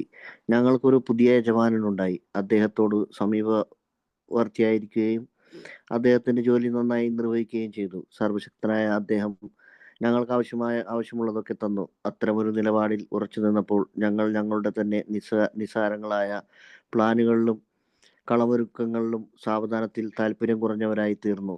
ജീവിതത്തിൽ ഞങ്ങൾക്ക് എന്ത് സംഭാവന നൽകാൻ കഴിയുമെന്ന് നോക്കുന്നതിൽ ഞങ്ങൾ കൂടുതൽ താല്പര്യമുള്ളവരായി തീർന്നു. ഞങ്ങളുടെ ഉള്ളിൽ പ്രവഹിക്കുന്ന പുതിയ ശക്തി ഞങ്ങൾ അറിഞ്ഞപ്പോൾ, മനസമാധാനം ഞങ്ങൾ ആസ്വദിച്ചപ്പോൾ, ജീവിതത്തെ വിജയകരമായി നേരിടാമെന്ന് ബോധവാന്മാരായി തീർന്നപ്പോൾ, ഇന്നിനെക്കുറിച്ചും നാളെക്കുറിച്ചും ഇനി അങ്ങോട്ടുള്ളതിനെക്കുറിച്ചും ഉള്ള ഭയം ഞങ്ങളെ വിട്ടൊഴിയാൻ തുടങ്ങി. ഞങ്ങൾ പുനർജനിക്കപ്പെട്ടു. അപ്പോ അവിടെ പറയുന്നത് എന്താ വെച്ചാല്, ഞാനിപ്പോ ആദ്യം പറഞ്ഞ പോലെ കോർണർ സ്റ്റോൺ എന്ന് പറഞ്ഞാൽ സ്റ്റെപ്പ് 2 ആണ്. ഈ സ്റ്റോൺ ആണ് സ്റ്റെപ്പ് 3. അതായത് രണ്ട് ആർക്കുകൾ തമ്മിൽ കൂട്ടി യോജിപ്പിക്കുന്നതാണ് കീ സ്റ്റോൺ എന്ന് പറയുന്നത്. അതിന്റെ സ്റ്റെപ്പ് 3 ആണ്. അപ്പൊ ഇവിടെ വെച്ചിട്ട് അദ്ദേഹം പറയാണ്, ആത്മാർത്ഥമായ അത്തരമൊരു നിലപാട് ഞങ്ങൾ എടുത്തപ്പോൾ. അത്തരമൊരു നിലപാട്, ആ നിലപാടിനെ പറ്റിയാണ് മുമ്പിലുള്ള പാരഗ്രാഫിൽ പറഞ്ഞത്. എന്തായിരിക്കും? ഞങ്ങളുടെ ജീവിതത്തിന്റെ ഡയറക്ടർ ദൈവമായിരിക്കും ഞങ്ങളുടെ മുതലാളി. ഞങ്ങൾ അദ്ദേഹത്തിന്റെ വെറും ഏജന്റുമാർ മാത്രം. ദൈവമാണ് പിതാവ്, ഞങ്ങൾ അദ്ദേഹത്തിന്റെ മക്കള്. അങ്ങനെയുള്ള ആശയങ്ങൾ, അത്തരമൊരു നിലപാട് ഞങ്ങൾ എടുത്തപ്പോൾ എല്ലാത്തരത്തിലുള്ള ഗണനീയമായ കാര്യങ്ങളും അതിനെ പിന്തുടർന്ന് വന്നെത്തി. എന്തൊക്കെയാണ് സംഭവിച്ചത്? ഇങ്ങനെ ഒരു നിലപാട് നമ്മൾ എടുത്തപ്പോൾ നമുക്ക് എന്തൊക്കെയാണ് സംഭവിച്ചത്? We had A new employer. ഞങ്ങൾക്കൊരു പുതിയ യജമാനനുണ്ടായി. ഇപ്പൊ പുതിയ യജമാനൻ ഉണ്ടാകുമ്പോൾ യജമാനൻ പറയുന്ന ജോബ് ഡിസ്ക്രിപ്ഷൻ എന്താണ്? നമ്മുടെ ജോബ് ഡിസ്ക്രിപ്ഷൻ, അദ്ദേഹത്തോട് സമീപവർത്തിയായിരിക്കും, അദ്ദേഹത്തിന്റെ ജോലി നന്നായി നിർവഹിക്കുകയും ചെയ്തു. അതായത് being all powerful he provide what we needed, if he kept close him he performed his work as well. അപ്പൊ നമ്മുടെ ജോബ് ഡിസ്ക്രിപ്ഷനെ കുറിച്ച് താഴെ പറയാണ്. എന്തൊക്കെയാണ്? ഒന്ന്, അദ്ദേഹത്തോട് സമീപവർത്തിയായിരിക്കുകയും അദ്ദേഹത്തിന്റെ ജോലി നന്നായി നിർവഹിക്കുകയും ചെയ്തു. രണ്ട്, സർവശക്തനായ അദ്ദേഹം ഞങ്ങൾക്ക് ആവശ്യമുള്ളതൊക്കെ തന്നു. മൂന്ന്, ആത്മപരമായ നിലപാടിൽ ഉറച്ചു നിന്നപ്പോൾ ഞങ്ങൾ ഞങ്ങളുടെ തന്നെ നിസ്സാരങ്ങളായ പ്ലാനുകളും കളമൊരുക്കലും സാവധാനം താല്പര്യം കുറഞ്ഞവരായി തീർന്നു. അപ്പൊ ലെസ് ആൻഡ് ലെസ് അല്ലെ, നമുക്ക് നമ്മുടേതായ സ്വാർത്ഥതപരമായിട്ടുള്ള പ്ലാനുകള്, കളമൊരുക്കലുകള്, അതിൽ നിന്നൊക്കെ നമുക്ക് മാറി നിൽക്കേണ്ടതായി വന്നു, അല്ലെങ്കിൽ നമുക്ക് താല്പര്യം കുറഞ്ഞു. അപ്പൊ അടുത്തതോ, ജീവിതത്തിൽ ഞങ്ങൾക്ക് എന്ത് സമ്മാനം നൽകാൻ കഴിയുമെന്നതിന് നോക്കുന്നതിനെ ജീവിതത്തിൽ എന്ത് സമ്മാനം നൽകാൻ കഴിയുമെന്നതിനേക്കാൾ ഞങ്ങൾ കൂടുതൽ നൽകാൻ കഴിയുമെന്ന് നോക്കുന്നതിനേക്കാൾ ഞങ്ങൾ കൂടുതൽ കൂടുതൽ താല്പര്യമുള്ളവരായി തീർന്നു. ജീവിതത്തിൽ ഞങ്ങൾക്ക് എന്ത് സംഭാവന നൽകാൻ കഴിയുമെന്ന് നോക്കുന്നത് ഞങ്ങൾ കൂടുതൽ കൂടുതൽ താല്പര്യമുള്ളവരായി തീർന്നു. അത് ഇംഗ്ലീഷിൽ എങ്ങനെയാ വെച്ചാൽ, our little plans and designs, more and more we was became interested in seeing what we could contribute to life. ജീവിതത്തിലേക്ക് നമുക്ക് എന്തൊക്കെയാണ് കൂടുതൽ സംഭാവന നൽകാൻ കഴിയുന്നത്. അടുത്ത, as we felt a new power flow in. അപ്പോഴെന്താണ് സംഭവിച്ചത്? ഞങ്ങളുടെ ഉള്ളിൽ പ്രവഹിക്കുന്ന പുതിയ ശക്തി, ഒരു ഫ്ലോ ഉണ്ടായി അല്ലെ, നമ്മുടെ ഉള്ളിലൊരു ഫ്ലോ ഉണ്ടായി. ഞങ്ങൾ അറിഞ്ഞപ്പോൾ മനസ്സമാധാനം ഞങ്ങൾ ആസ്വദിച്ചു. അപ്പൊ as we enjoyed peace of mind, ഇവിടെ വെച്ച് നമ്മൾ പീസ് ഓഫ് മൈൻഡ് എൻജോയ് ചെയ്യാണ്. ജീവിതത്തെ വിജയകരമായി നേരിടാൻ ബോധവാന്മാരായി തീർന്നപ്പോൾ. അടുത്തതാണ്, as we discovered we could face life successfully. അതായത് നമ്മുടെ ജീവിതത്തെ വിജയകരമായി നേരിടാം. ഇവിടെ നമ്മൾ പ്രത്യേകം ശ്രദ്ധിക്കണം, as we discovered, നമ്മൾ കണ്ടുപിടിക്കുകയാണ്, we could face life successfully, നമ്മുടെ ജീവിതത്തെ മുന്നോട്ട് കൊണ്ടുപോകാൻ തീർന്നപ്പോൾ പുതിയ ശക്തി മനസ്സമാധാനം ഞങ്ങൾ ജീവിതത്തെ വിജയം, ഇന്നിനെ കുറിച്ച്, നാളെ കുറിച്ച്, ഇനി അങ്ങോട്ടുള്ളതിനെ കുറിച്ചുള്ള ഭയം ഞങ്ങളെ വിട്ടഴിഞ്ഞു തുടങ്ങി. We began to lose our fear of today, tomorrow or the thereafter. അതായത് ഇന്നിനെ കുറിച്ച്, നാളെ കുറിച്ച്, ഇനി അങ്ങോട്ട് എങ്ങനെയായിരിക്കും ജീവിതത്തെ കുറിച്ചുള്ള ഭയം ഞങ്ങളെ വിട്ടൊഴിഞ്ഞു തുടങ്ങി. എന്നിട്ട് പറയാണ്, ഞങ്ങൾ പുനർജനിക്കപ്പെട്ടു. we were reborn. നമ്മള് പുനർജനിക്കപ്പെട്ടു എന്ന് പറയാണ്. അപ്പോ അടുത്തത് വായിക്കാവോ? ഇപ്പോൾ നമ്മൾ മൂന്നാമത്തെ പടിയിലായിരുന്നു. തങ്ങൾ മനസ്സിലാക്കുന്ന തരത്തിലുള്ള സൃഷ്ടാവിനോട് ഞങ്ങളിൽ പലരും പറഞ്ഞു, ദൈവമേ, അങ്ങ് ആഗ്രഹിക്കുന്നത് പോലെ തന്നെ എന്നെ പ്രവർത്തിപ്പിക്കുന്നതിനും എന്നെ സൃഷ്ടിച്ചെടുക്കുന്നതിനും വേണ്ടി ഞാൻ എന്നെ തന്നെ അങ്ങേക്ക് സമർപ്പിക്കുന്നു. സ്വാർത്ഥത്തിന്റെ കെട്ടുപാടിൽ നിന്ന് എനിക്ക് മോചനം തരിക. അങ്ങനെയായാൽ അങ്ങയുടെ ഇംഗിതം ഞാൻ കൂടുതൽ ഭംഗിയായി നിറവേറ്റും. എൻ്റെ ബുദ്ധിമുട്ടുകൾ ദൂരീകരിക്കുക. അങ്ങനെയായാൽ അങ്ങയുടെ ശക്തിയും സ്നേഹവും അങ്ങയുടെ ജീവിത മാർഗനിർദ്ദേശവും മൂലം എനിക്ക് സഹായിക്കുവാൻ കഴിയുന്നവർ ഞാൻ പ്രയാസങ്ങളുടെ മേൽ വിജയം കൈവരിക്കുന്നതിന് സാക്ഷ്യം വഹിക്കും. ഞാൻ എപ്പോഴും അങ്ങയുടെ ആഗ്രഹം നിർവഹിക്കുവാൻ ഇടവരട്ടെ. ഈ പടി ജീവിതത്തിൽ പകർത്തുന്നതിന് മുമ്പ് ഞങ്ങൾ ഇതിനു സജ്ജരായിരുന്നു എന്നും ഞങ്ങൾക്ക് ഒടുവിൽ എല്ലാം സ്വയം അദ്ദേഹത്തിൽ ഉപേക്ഷിക്കുവാൻ കഴിയുന്നുവെന്നും ഞങ്ങൾ ഉറപ്പുവരുത്തി. അപ്പോ നമ്മള് പുനർജനിക്കപ്പെട്ടു. ഇപ്പോൾ നമ്മൾ മൂന്നാമത്തെ പടിയിലായിരിക്കുന്നു. ഇപ്പൊ എന്താണ്, നമ്മൾ ആ ഏരിയയിലേക്ക് കടന്നിട്ടുള്ളൂ. തങ്ങൾ മനസ്സിലാക്കുന്ന തരത്തിലുള്ള സൃഷ്ടാവിനോട് ഞങ്ങളിൽ പലരും പറഞ്ഞു. അപ്പൊ അത് പ്രാർത്ഥനയാണ്. മൂന്നാം പടിയുടെ പ്രാർത്ഥന എവിടെയെന്ന് വെച്ചാൽ പേജ് നമ്പർ 62 ആ പാരഗ്രാഫിലാണ്. ദൈവമേ, അങ്ങ് ആഗ്രഹിക്കുന്ന പോലെ എന്നെ പ്രവർത്തിപ്പിക്കുന്നതിനും എന്നെ സൃഷ്ടിച്ചെടുക്കുന്നതിനും വേണ്ടി ഞാൻ എന്നെ തന്നെ അങ്ങേക്ക് സമർപ്പിക്കുന്നു. സ്വാർത്ഥത്തിന്റെ കെട്ടുപാടിൽ നിന്ന് എനിക്ക് മോചനം നൽകുക. അപ്പൊ ഈ പ്രാർത്ഥനയിൽ ഊന്നി നിൽക്കുന്നത് ഈ സ്വാർത്ഥതയിൽ നിന്ന് മാറി നിൽക്കാനുള്ള സഹായം മേടിച്ചുകൊണ്ട്, അങ്ങനെയായാൽ അങ്ങയുടെ ഇംഗിതം കൂടുതൽ ഞാൻ ഭംഗിയായി നിറവേറ്റും. എന്റെ ബുദ്ധിമുട്ടുകൾ ദൂരീകരിക്കുക. അങ്ങനെയായാൽ അങ്ങയുടെ ശക്തിയും സ്നേഹവും അങ്ങയുടെ ജീവിത മാർഗനിർദ്ദേശം മുഴുവൻ എനിക്ക് സഹായിക്കാൻ കഴിയുന്നവർ ഞാൻ പ്രയാസങ്ങളുടെ മേൽ വിജയം കൈവരിക്കുന്ന സാക്ഷ്യം വഹിക്കും.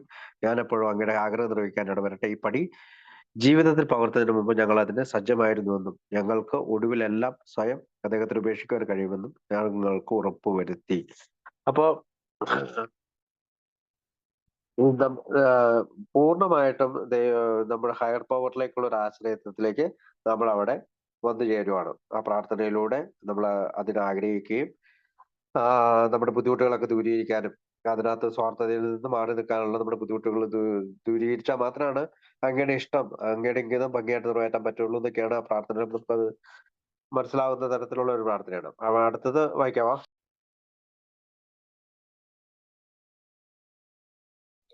ഭാര്യ, നല്ല സുഹൃത്ത്, അതല്ലെങ്കിൽ ഏതെങ്കിലും ആധ്യാത്മിക ആചാര്യൻ എന്നിങ്ങനെ സഹൃദയനായ ഒരാളുമായി ഞങ്ങളുടെ ഈ ആത്മീയ നടപടി പങ്കുവെക്കുന്നത് വളരെ അഭികാമ്യമാണെന്ന് ഞങ്ങൾ കണ്ടു.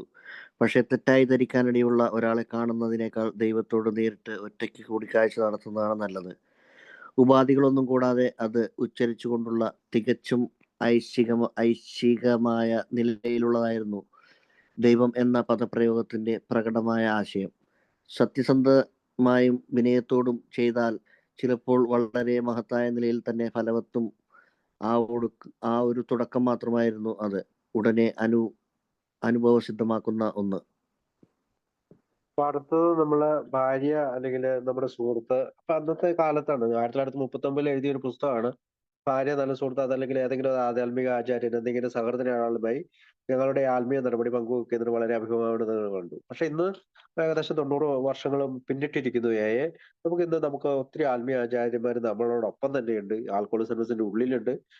അപ്പൊ നമുക്ക് ഒരു അതിന്റെ സഹായം സ്വീകരിച്ചാൽ മതി. പക്ഷെ തെറ്റായി ധരിക്കാനിടയുള്ള ഒരാളെ കാണുന്നതിനേക്കാൾ ദൈവത്തോട് നേരിട്ട് ഒറ്റയ്ക്ക് കൂടിക്കാഴ്ച നടത്തുന്നതാണ് നല്ലത്. ഉപാധികളൊന്നും കൂടാതെ അത് ഉച്ചരിച്ചുകൊണ്ടുള്ള തികച്ച ഐച്ഛികമായ നിലയിലുള്ള ദൈവം എന്ന പദപ്രയോഗത്തിന് പ്രകടമായ ആശയം സത്യസന്ധമായും വിനയത്തോടും ചെയ്താൽ ചിലപ്പോൾ വളരെ മഹത്തായ നിലയിൽ തന്നെ ഫലവത്തും ഒരു തുടക്കം മാത്രമാണത്. അത് ഉടനെ അനുഭവസിദ്ധമാക്കുന്ന ഒന്നാണ്. അടുത്ത പാരഗ്രാഫ് കൂടി വായിക്കാവോ. പിന്നീട് ഞങ്ങൾ മുന്നോട്ട് പോയത് ഊർജ്ജസ്വലമായ പ്രവൃത്തിയിന്മേൽ ഊന്നിയാണ്. അതിന്റെ ആദ്യത്തെ പടി ഞങ്ങളിൽ അധികം പേരും ചെയ്യാൻ ശ്രമിച്ചിട്ടില്ലാത്ത വ്യക്തിപരമായ ഒരു വീട് വൃത്തിയാക്കൽ പ്രക്രിയയായിരുന്നു. ഞങ്ങളെ തടഞ്ഞു നിർത്തുന്ന കാര്യങ്ങളെ സ്വയം ഉപേക്ഷിക്കുവാനും നേരിടുവാനുമുള്ള ശക്തമായ ശ്രമങ്ങൾ ഉണ്ടായിരുന്നെങ്കിൽ ഞങ്ങളുടെ തീരുമാനം എത്ര പ്രധാനവും നിർണായകവുമായിരുന്നെങ്കിലും അവയ്ക്ക് സ്ഥായിയായ ഒരു ഫലമുണ്ടായിരുന്നില്ല. ഞങ്ങളുടെ മദ്യം ഒരു ലക്ഷണം മാത്രമായിരുന്നു. അതുകൊണ്ട് അവസ്ഥകളിലേക്കും കാരണങ്ങളിലേക്കും ഞങ്ങൾക്ക് ഇറങ്ങിച്ചെല്ലേണ്ടതുണ്ടായിരുന്നു. അപ്പോ ആദ്യത്തെ പാരഗ്രാഫിന്റെ അവസാനത്തിന്റെ ഭാഗത്തില് this was only a beginning though if honestly and humbly made an effort sometimes a very great one was felt at once. അതായത് ഒരു പ്രോമിസ് ആണ്. അതായത് സത്യസന്ധമായ വിനയത്തോട് ചെയ്താൽ ചിലപ്പോൾ വളരെ മഹത്തായ നിലയിൽ തന്നെ ഫലവത്തും ആ ഒരു തുടക്കം മാത്രമായിരുന്നു അത് ഉടനെ അനുഭവസിദ്ധമാകുന്ന ഒന്ന്. അതൊരു പ്രോമിസ് ആണ്. അപ്പോ പിന്നീട് നമ്മൾ വായിച്ചത് പിന്നീട് ഞങ്ങൾ മുന്നോട്ട് പോയത് next we launched advance course vigorous action എന്ന് വെച്ചാല് വിഗറസ് ആക്ഷൻ എന്ന് വെച്ചാല് നമ്മൾ ഫോഴ്സ്ഫുള്ളി നമ്മളെ വളരെ ഊർജ്ജസ്വലമായിട്ട് നമ്മൾ ഒരു സ്റ്റെപ്പ് എടുത്തു എന്നുള്ളതാണ്. അതിന്റെ പറയുന്നത് പേഴ്സണൽ ഹൗസ് ക്ലീനിങ്. അതൊരു പ്രവൃത്തി ആവശ്യമായിട്ട് വരുന്നതാണ്. which many of us had never attempted, though our decision was a vital. അപ്പോ അതിന്റെ ആദ്യത്തെപ്പടി ഞങ്ങൾ അധികം ചെയ്യാൻ ശ്രമിച്ചിട്ടില്ലാത്തതാണ്. വ്യക്തിപരമായ ഒരു വീട് വൃത്തിയാക്കൽ പ്രക്രിയയാണ്. ഞങ്ങളെ തടഞ്ഞു നിർത്തുന്ന കാര്യങ്ങൾ സ്വയം ഉപേക്ഷിക്കാനും നേരിടുവാനുള്ള ശക്തമായ ശ്രമങ്ങൾ ഉണ്ടായിരുന്നില്ലെങ്കിൽ ഞങ്ങളുടെ തീരുമാനം അത്ര പ്രധാനമായും നിർണായകമായിരുന്നെങ്കിലും അവയ്ക്ക് സഹായിയായ ഒരു ഫലം ഉണ്ടാകുമായിരുന്നില്ല. ദോ അവർ ഡിസിഷൻസ് എന്ന് പറഞ്ഞാൽ step 3 was a vital and a crucial step. It could have little permanent effect unless at once followed. അപ്പൊ ഈ ഒരു സ്റ്റെപ്പ് എടുത്തില്ലായിരുന്നെങ്കിൽ പിന്നീട് നമ്മൾ ഈ കാര്യങ്ങൾ പലതും തടഞ്ഞു കിടത്താം, ഉപേക്ഷിക്കുക, അല്ലെങ്കിൽ ഇത് ചെയ്യേണ്ടെന്ന് വെച്ച് ഉപേക്ഷിച്ചു പോയാൽ, അല്ലെങ്കിൽ അങ്ങനെയുള്ള പല കാര്യങ്ങളെ നേരിടാനായിട്ടുള്ള ശ്രമങ്ങൾ നമ്മൾ എടുക്കുകയില്ലായിരുന്നു. നമ്മൾ എവിടെ സ്റ്റെപ്പ് 3 എടുത്തില്ലായിരുന്നെങ്കിൽ എന്നുള്ള അർത്ഥത്തിലാണ്. ദോ അവർ ഡിസിഷൻ എന്ന് പറഞ്ഞാൽ step 3 was a vital and a crucial step. അത് പ്രധാനപ്പെട്ടതും വളരെ ക്രൂഷ്യൽ ആയിട്ടുള്ള സ്റ്റെപ്പാണ്. It could have little permanent effect unless at once followed by a strenuous effort to face and to rid of the things ourselves which had been blocking us. Our liquor was symptoms, so we had to get down to cause and conditions. അപ്പോ നമ്മൾ വ്യക്തിപരമായ വീട് വൃത്തിയാക്കൽ തുടങ്ങാൻ പോവാണ്. നമുക്കറിയാം step 4 ആണ്. അപ്പൊ ഞങ്ങളെ തടഞ്ഞു നിർത്തുന്ന കാര്യങ്ങളെ സ്വയം ഉപേക്ഷിക്കാനും നേരിടുവാനുമുള്ള ശക്തമായ ശ്രമം ഉണ്ടായിരുന്നില്ലെങ്കിൽ ഞങ്ങളുടെ തീരുമാനം അത്ര പ്രധാനമായും ആയിരുന്നെങ്കിൽ പോലും ഞങ്ങളുടെ മദ്യം ഒരു ലക്ഷണമായിരുന്നു. അതുകൊണ്ട് അവസ്ഥകളിലേക്കും കാരണങ്ങളിലേക്കും ഞങ്ങൾ ഇറങ്ങിച്ചെന്നു എന്നുള്ളതാണ് അവിടെ പറയാം. അപ്പൊ നമുക്ക് അടുത്ത ആഴ്ചയാണ് 4-ാം പടി പറയേണ്ടത്. അപ്പൊ നമുക്കൊരു ചെറിയ റിവ്യൂവിലേക്ക് പോകാം. നമുക്ക് അറിയാം എന്താണ് step 1. Step 1 identification of the problem ആണ്. നമ്മള് പ്രോബ്ലത്തെ തിരിച്ചറിയുക അല്ലെങ്കിൽ റെക്കഗ്നൈസ് ചെയ്യുക എന്നുള്ളതാണ്. രണ്ടാമത്തെ പടി എന്താണ്? Identification of the solution, recognition of the solution. നമ്മുടെ നമുക്ക് നമ്മളെക്കാൾ വലിയൊരു ശക്തിയിലേക്ക് ആശ്രയിക്കേണ്ടതാണ് രണ്ടാമത്തെ പടി പറയാ. മൂന്നാമത്തെ പടി എന്താണ്? Committed to a course of action, ഒരു ആക്ഷനിലേക്ക് നമ്മള് പ്രതിജ്ഞ എടുക്കുകയാണ് അല്ലെങ്കിൽ കമ്മിറ്റ് ചെയ്യാണ്. അതിന്റെ പേരിലാണ് ഡിസിഷൻ. സ്റ്റെപ്പ് 4 എന്താണ്? Implemented A plan of action. അപ്പൊ നമ്മളൊരു പ്ലാൻ ഓഫ് ആക്ഷനിലേക്ക് നമ്മൾ തുടക്കം ബിഗാൻ ചെയ്യാണ് അല്ലെങ്കിൽ തുടങ്ങുകയാണ്. Step 5 faced our defects. നമ്മുടെ തെറ്റുകളെ നേരിട്ട് ഫേസ് ചെയ്യാണ്. Step 6 recognise the necessity to be free to of this defects. അതായത് ഇത്തരം കാര്യങ്ങളെ നിന്ന് റിമൂവ് ചെയ്യാനായിട്ട്, ഫ്രീ ആകാനായിട്ട് നമ്മൾ റെഡി ആവുകയാണ്. സ്റ്റെപ്പ് 7 എന്താണ്? Asked God to convert those defects into assets, began accepting responsibility for daily actions or behaviors. അതായത് ഇവിടെ വെച്ച് നമ്മളുടെ ഡിഫക്ട്സിന് those defects into assets and began accepting responsibility. നമ്മൾ ഉത്തരവാദിത്തങ്ങൾ ഏറ്റെടുക്കുകയും നമ്മളുടെ ഡിഫക്ട്സ് അസറ്റായി മാറുകയും നമുക്ക് ചെയ്യുകയാണ്. Daily actions and behaviours. നമ്മളുടെ ദിവസേനയുള്ള പ്രവൃത്തികളുടെയും സ്വഭാവങ്ങളും വെച്ചുകൊണ്ട് നമ്മളുടെ ഡിഫക്ട്സുകൾ അസറ്റ് ആവുകയും നമ്മളെ ഉത്തരവാദിത്തങ്ങൾ ഏറ്റെടുത്തു കൊടുക്കാൻ പോകുന്ന ഒരു സ്റ്റെപ്പാണ് സ്റ്റെപ്പ് 7. സ്റ്റെപ്പ് 8 എന്താണ്? Accepted responsibility for our past behaviour and action. നമ്മുടെ മുൻകാല പ്രവൃത്തികളുടെയും സ്വഭാവങ്ങളുടെയും ഉത്തരവാദിത്തം ഏറ്റെടുക്കുന്നു. Step 9 made peace with our fellow one. നമ്മളുടെ കൂടെ താമസിക്കുന്ന അല്ലെങ്കിൽ കൂടെ ജീവിക്കുന്ന ആളുകളുമായിട്ട് അല്ലെങ്കിൽ കൂടെ സഹവർത്തിക്കുന്ന ആളുകളുമായിട്ട് മെമ്പേഴ്സുമായിട്ട് നമ്മളൊരു പീസ് ഓഫ് മൈൻഡിൽ ജീവിക്കുകയാണ്. സ്റ്റെപ്പ് 10 ആണ് നമ്മൾ ഡേ ടൈം വാക്കിംഗ് അറൌണ്ട്. നമ്മളുടെ ദിവസേനയുള്ള നടത്തമാണ് സ്റ്റെപ്പ് 10. സ്റ്റെപ്പ് 11 എന്താണ്? അവർ start and end the day and everything in between develop and 6 sense of God conscious step. അതായത് ദൈവിക ചിന്തയാൽ അല്ലെങ്കിൽ ദൈവത്തിന്റെ ചിന്തയാല് നമ്മള് നമ്മുടെ ദിവസം തുടങ്ങുകയും അവസാനിപ്പിക്കുകയും ചെയ്തു. ഇൻ ബിറ്റ്വീൻ, അതിനിടയിലെല്ലാം നമ്മൾ ഇത് പിന്തുടരുന്നത്. അതായത് ദൈവത്തിനോട് നമ്മൾ ചോദിക്കുന്നു, കേൾക്കുന്നു, അദ്ദേഹത്തിനെ കേൾക്കുന്നു. സ്റ്റെപ്പ് 12 എന്താണ്? The promise, charge and challenge. നമുക്കറിയാം 3 ഭാഗമായിട്ടാണ് നമ്മുടെ സ്റ്റെപ്പ് ഉള്ളത്. അതിനകത്ത് ആദ്യത്തെ ഭാഗം നമ്മുടെ പ്രോമിസ് ആണ്. രണ്ടാമത്തെ ഭാഗം നമ്മുടെ ചാർജ് ആണ്, അതിന്റെ ചലഞ്ച് ആണ്. എന്താണ് promise? Having had a spiritual awakening as a result of the steps. അപ്പൊ അതാണ് പ്രോമിസ്. ചാർജ് എന്താണ്? We try to carry the message to alcoholics. മറ്റുള്ളവരിലേക്ക് സന്ദേശം പറയാം. ചലഞ്ച് എന്താണ്? Challenge practise this principle in all our affairs എന്നുള്ള രീതിയിലാണ്. അത് നമുക്ക് കഴിഞ്ഞ ആഴ്ച അതിനെപ്പറ്റി കുറച്ചൊക്കെ ഞാൻ സംസാരിച്ചാണ്. അപ്പോ നമ്മൾ ഈ 3-4 പേജ് ഞാൻ ആദ്യമേ ഇത് തുടങ്ങിയപ്പോ തന്നെ പറഞ്ഞു. കാരണം ഇതൊരു വലിയ പെട്ടെന്ന് ഓടിപ്പിടിച്ച് തീർക്കാൻ പറ്റിയ ഒരു ചാപ്റ്റർ അല്ല. ഒന്നാമത്തെ കാര്യം, ഇതൊരു പ്രോഗ്രാം എല്ലാം വിശദീകരിക്കുന്ന ഒരു ഭാഗമാണ്. അപ്പം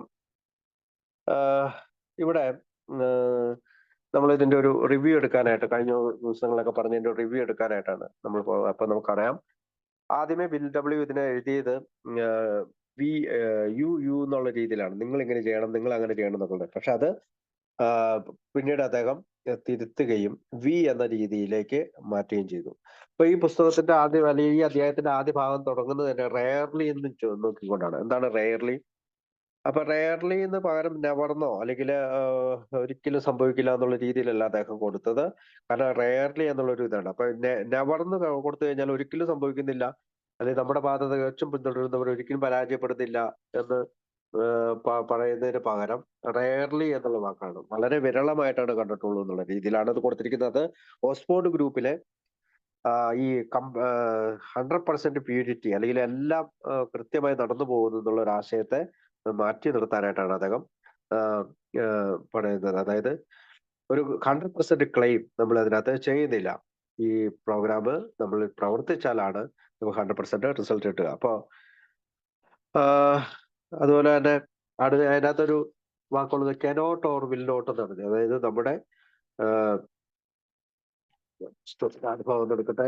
അനുഭവത്ത് പറയുന്നത് നമ്മുടെ പാത തികച്ചും പരാജയപ്പെടുക വിരളമാണ്. ഈ ലളിതമായ പരിപാടിയിലേക്ക് പൂർണ്ണമായി ഇഴുകിച്ചേരാൻ പറ്റില്ല ഇഴുകിച്ചേരാൻ പറ്റില്ല എന്നുള്ളവരോ അതിന് കഴിയില്ലെന്നുള്ളവരായ ചിലരാണ് രോഗശമനത്തിലെത്താത്തവർ. അതായത് അവരെ ഇംഗ്ലീഷ് ബുക്കിൽ പറയുന്നത് കെനോട്ട് എന്ന് പറഞ്ഞാൽ ആക്റ്റീവ് യൂസേഴ്സ് ആണ്. അവരെപ്പോഴും ഡ്രഗ് യൂസ് ചെയ്യും, അല്ലെങ്കിൽ നമ്മൾ മദ്യം യൂസ് ചെയ്യുന്ന ആളുകളാണ്. അവരിപ്പോ ആക്റ്റീവായിട്ട് യൂസ് ചെയ്തുകൊണ്ടിരിക്കണം. അവർക്ക് ഈ ഒരു പരിപാടിയിലേക്ക് ഇഴുകിച്ചേരാൻ പറ്റില്ല. വിൽ നോട്ട് അവരെന്താണ്, അവർക്ക് കുടി നിർത്തിയാൽ മാത്രം മതി. അവർക്ക് ഒരിക്കലും ഈ സ്റ്റെപ്പിന്റെ ആവശ്യമില്ല. സ്റ്റെപ്പുമായിട്ട് അവര് പോകാനായിട്ട് ചിന്തിക്കുന്നില്ല. അപ്പൊ ഒരു ജസ്റ്റ് മീറ്റിങ്ങിന് പോവുക, കുടി നിർത്തുക എന്നുള്ള ആശയക്കാരാണ് അവര്. അടുത്തത് എന്താണ്, പിന്നെ പറയുന്നത് ഹോണസ്റ്റിയെ കുറിച്ചാണ്. കടുത്ത സത്യസന്ധത ആവശ്യമായിരിക്കും ജീവിത രീതി തിരഞ്ഞെടുക്കുന്നതിലോ അത് സംശയിക്കുന്നതോ കഴിവില്ലാത്തവരാണ് അവർ. അവരുടെ അവസരം ശരാശരിയിൽ കുറവാണ്. അപ്പോൾ ഹോണസ്റ്റിയെ കുറിച്ചാണ് അവർ പറയുന്നത്. നമുക്കറിയാം ഹോണസ്റ്റി സ്റ്റെപ്പ് 1 and 2 നമുക്ക് ഹോണസ്റ്റി ആവശ്യമുണ്ട്. നമുക്ക് നമ്മുടെ ജീവിതം അനിയന്ത്രിതമായി പോയെന്ന് നമ്മൾ സമ്മതിക്കണം. രണ്ടാമത്തെ പടിയിൽ മറ്റൊരു പവറിനെ കൊണ്ടാണ് എന്നെ സേവ് ചെയ്യാൻ പറ്റുള്ളൂ എന്നുള്ളതുകൂടി നമ്മൾ അംഗീകരിക്കണം. അതുകൊണ്ടാണ് അവിടെ ഹോണസ്റ്റിയെ കുറിച്ച് പറഞ്ഞിരിക്കുന്നത്. അതൊരു റിക്വയർഡ് ആണ്. അത് അവർ പറയുന്നത് കടുത്ത സത്യസന്ധത ആവശ്യമായിരിക്കുന്ന എന്നുള്ളതാണ്. അപ്പൊ ഒരു കടുത്ത സത്യത ഒരു റിക്വയർമെന്റ് ആയിട്ട് അവിടെ പറയുന്നുണ്ട്. അതൊരു ഡിമാൻഡാണ്, അതല്ലാണ്ട് വെറുതെ സജഷൻ അല്ല. ഒരു ഡിമാൻഡായിട്ട് തന്നെയാണ് അവിടെ പറയുക. അപ്പൊ അതിന് കപ്പാസിറ്റി ടു ബി ഹോണസ്റ്റ് എന്ന് പറഞ്ഞാല് എബിലിറ്റി ടു ബി ഹോണസ്റ്റ്, അതായത് സത്യസന്ധനായിരിക്കാനുള്ള ഒരു കഴിവ് നമുക്ക് ഉണ്ടാകണം. അപ്പോ അടുത്തത് പറയുന്നത്, നിങ്ങൾ എപ്പോഴാണ് ഈ പണി ചെയ്തതിനെ കുറിച്ച് ചോദിക്കുമ്പോൾ ഇഫ് യു ഡിസൈഡ്, നിങ്ങൾ തീരുമാനിച്ചിട്ടുണ്ടെങ്കിൽ നിങ്ങൾക്ക് ഈ പണി എപ്പോ വേണേലും ചെയ്യാമെന്നുള്ള രീതിയിലാണ് അവിടെ കൊടുത്തിരിക്കുക.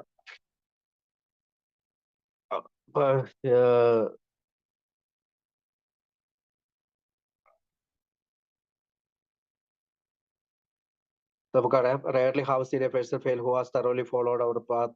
ആദ്യമേ ഡയറക്ഷൻ ആയിരുന്നു, പിന്നെ അത് നമുക്ക് പാത്ത് എന്നാക്കി തിരിച്ചു. അതുകൊണ്ട് തറോലി എന്നുള്ള വാക്ക്, അല്ലെങ്കിൽ നമ്മളുടെ പാത തികച്ചും പിന്തുടരുന്നത്, തറോലി എന്ന വാക്കിന്റെ അർത്ഥം സ്ലോവിലി ഒന്നും അല്ല. അതിന്റെ അർത്ഥം കംപ്ലീറ്റ്ലി ആണ്. കംപ്ലീറ്റ്ലി നമ്മുടെ പാത പിന്തുടരുന്ന ഒരു ആൾക്കാണ് ഇത് നമ്മുടെ പാത പിന്തുടരാൻ സാധിക്കുള്ളതാണ്. അടുത്തത് എന്താണ് ഭാഗം പറയുന്നത്, ചിലതിലൊക്കെ ഞങ്ങൾ ശങ്കിച്ചു. ബാൽക്കണെന്നാണ് പറയുന്നത്.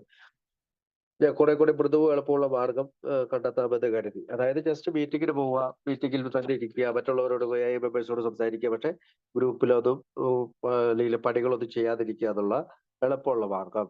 അല്ലെങ്കിൽ സ്റ്റെപ്പ് 1, 2, 3 മാത്രം എടുക്കുക. 1, 2, 3 പടികൾ എടുക്കുക നേരെ, അല്ലെങ്കിൽ പിന്നെ 12 പടികൾ കൂടി ചേർത്തെടുക്കുക. അല്ലെങ്കിൽ കണ്ണടച്ച് തുറക്കുന്ന വേഗത്തിൽ തന്നെ ഇതെല്ലാം ചെയ്തു തീർക്കുക എന്നുള്ള ആഗ്രഹമുള്ളവരൊക്കെ ഉണ്ട്. പക്ഷെ ഇതെല്ലാം എപ്പോഴും സാധിക്കണമെന്നില്ല. സമയമെടുക്കുന്ന കാര്യങ്ങളാണ്. ഇത് ഒരുപാട് എഴുതാനൊക്കെ ഉണ്ട്. അടുത്തത് എന്താ പറയാ, ഭയരഹിതമായിരിക്കണമേ എന്നാണ് അവരോട്. അപ്പൊ ദൃഢമനസ്കരായിരിക്കണം, ഭയരഹിതരായിരിക്കുമെങ്കിൽ മാത്രമേ നമുക്ക് പണികൾ ചെയ്യാൻ പറ്റുള്ളൂ. ഞങ്ങളുടെ പഴയ ആശയങ്ങൾ മുറുകെ പിടിക്കാൻ ശ്രമിച്ചു. അതായത് hold on old idea. Old idea എന്ന് പറഞ്ഞാൽ സെൽഫ് വില്ലാണ്. നമ്മൾ ഇച്ചിരി മുമ്പ് സംസാരിച്ച സെൽഫിഷ്നസിനെ കുറിച്ചാണ് നമ്മൾ പറയുക. ആദ്യമായി ഞങ്ങൾ കീഴ്പ്പെടാതാകുന്നവരെ ഫലം നാസ്തിയായിരുന്നു. അപ്പോ എന്താ മദ്യത്തിനോടാണ് ഓർക്കുക. മദ്യത്തിന്റെ ഡെഫിനിഷൻ എന്താണ്? സൂത്രശാലിയും ചിന്താക്കുഴപ്പം ഉണ്ടാക്കുന്നവനും ശക്തനുമായ മദ്യം. Cunning, baffling, powerful. സഹായം കൂടാതെ നമുക്ക് താങ്ങാനാവാത്ത ഒന്നാണിത്. പക്ഷെ സാർവത്രികമായ ഒന്നുണ്ട്, സർവ്വവിധ ശക്തിയുള്ള ഒന്നുണ്ട്, ആ ഒന്നാണ് ദൈവം. അപ്പോൾ നിങ്ങൾ അവരെ കണ്ടെത്താൻ ഇടവരട്ടെ എന്നാണ് അവിടെ പറയുക. അപ്പോ അർദ്ധ മനസ്സോടുള്ള ചെയ്തികൾ ഞങ്ങൾക്കൊന്നും നേടിത്തന്നില്ല. Half measures availed us nothing. അപ്പോൾ ഇത് പൂർണ്ണമായുള്ള മനസ്സിൽ ഞങ്ങൾ വഴിത്തിരിവിൽ എത്തിച്ചത്. പൂർണ്ണമായ മനസ്സോടുകൂടി നമ്മളൊരു വഴിത്തിരിവിൽ എത്തി നിൽക്കുകയാണ്. എല്ലാം ത്യജിച്ച് അദ്ദേഹത്തിന്റെ സംരക്ഷണ സുരക്ഷയുമായി ഞങ്ങൾ യാചിച്ചു. അത് സ്റ്റെപ്പ് 2 പ്രാർത്ഥനയാണ്. എല്ലാം ത്യജിച്ച് അദ്ദേഹത്തിന്റെ സംരക്ഷണത്തിന് സുരക്ഷയ്ക്കുമായി ഞങ്ങൾ യാചിച്ചു എന്നുള്ളത് പ്രാർത്ഥനയാണ്. ഇനി അടുത്തത് 12 പടികളാണ്. അവിടെ എന്തൊക്കെയാണ്? അപ്പോൾ അതിനു മുമ്പ് ഫെലോഷിപ്പ് മാത്രം ആയതുകൊണ്ട് കാര്യങ്ങൾ നമ്മൾ സ്റ്റെപ്പ് എടുക്കണം. അതാണ് നമ്മുടെ സിമെന്റ്. നമ്മുടെ ആർച്ച് പണിതതിനെ പറ്റി നമ്മൾ കുറച്ചു മുമ്പ് പറഞ്ഞു. അത് ആ ആർച്ചിന്റെ സിമെന്റ് എന്താണ്? ഫെലോഷിപ്പിങ്ങും പ്ലസ് സ്റ്റെപ്സും. 12 പടികളുടെ ജീവിതത്തിൽ പ്രവർത്തിക്കുന്നതും കൂട്ടായ്മയും രണ്ടും കൂടി കൂടിച്ചേർന്നാൽ മാത്രമേ സിമന്റ് ഉണ്ടാകുള്ളൂ. ഒരു ഒരു ഒരു ഒരു ഒരു സിമന്റിൽ ഒരു ഘടകം മാത്രമായിട്ടാണെങ്കിൽ അത് സ്ട്രോങ്നെസ് ഉണ്ടാവില്ല. അപ്പൊ അടുത്തത് സ്റ്റെപ്പ് 1 എന്താണ്? മദ്യത്തിന് മുന്നിൽ ശക്തിഹീനനെന്ന് ഞങ്ങൾ സമ്മതിച്ചു. ഞങ്ങളുടെ ജീവിതം അനിയന്ത്രിതമായി പോയി. രണ്ട് കാര്യങ്ങളാണ്. ഒന്ന്, ശക്തിഹീനനെന്ന് സംബന്ധിച്ചു. രണ്ടാമത്, ജീവിതം അനിയന്ത്രിതമായി പോയി. രണ്ടാമത്തെ പടിയിൽ എന്താണ്? ഞങ്ങളുടെ സുബോധം പുനഃസ്ഥാപിക്കാൻ ഞങ്ങളെക്കാൾ ഒരു വലിയ ശക്തിക്ക് കഴിയുമെന്ന് വിശ്വസിക്കാൻ തുടങ്ങി. അപ്പൊ അവിടെ ഒരു രണ്ടാമത്തേല് നമുക്ക് കുഡ് എന്നുള്ള വാക്കാണ്, കഴിയും, കുഡ് എന്നുള്ള വാക്കാണ് ഉപയോഗിക്കുക. മൂന്നാമത്തെ എന്താണ്? ഞങ്ങളുടെ ഇച്ഛയും ജീവിതവും. അപ്പൊ ഇച്ഛ എന്ന് പറഞ്ഞാൽ തോട്ട്സ്, ജീവിതം എന്ന് പറഞ്ഞാൽ ആക്ഷൻ.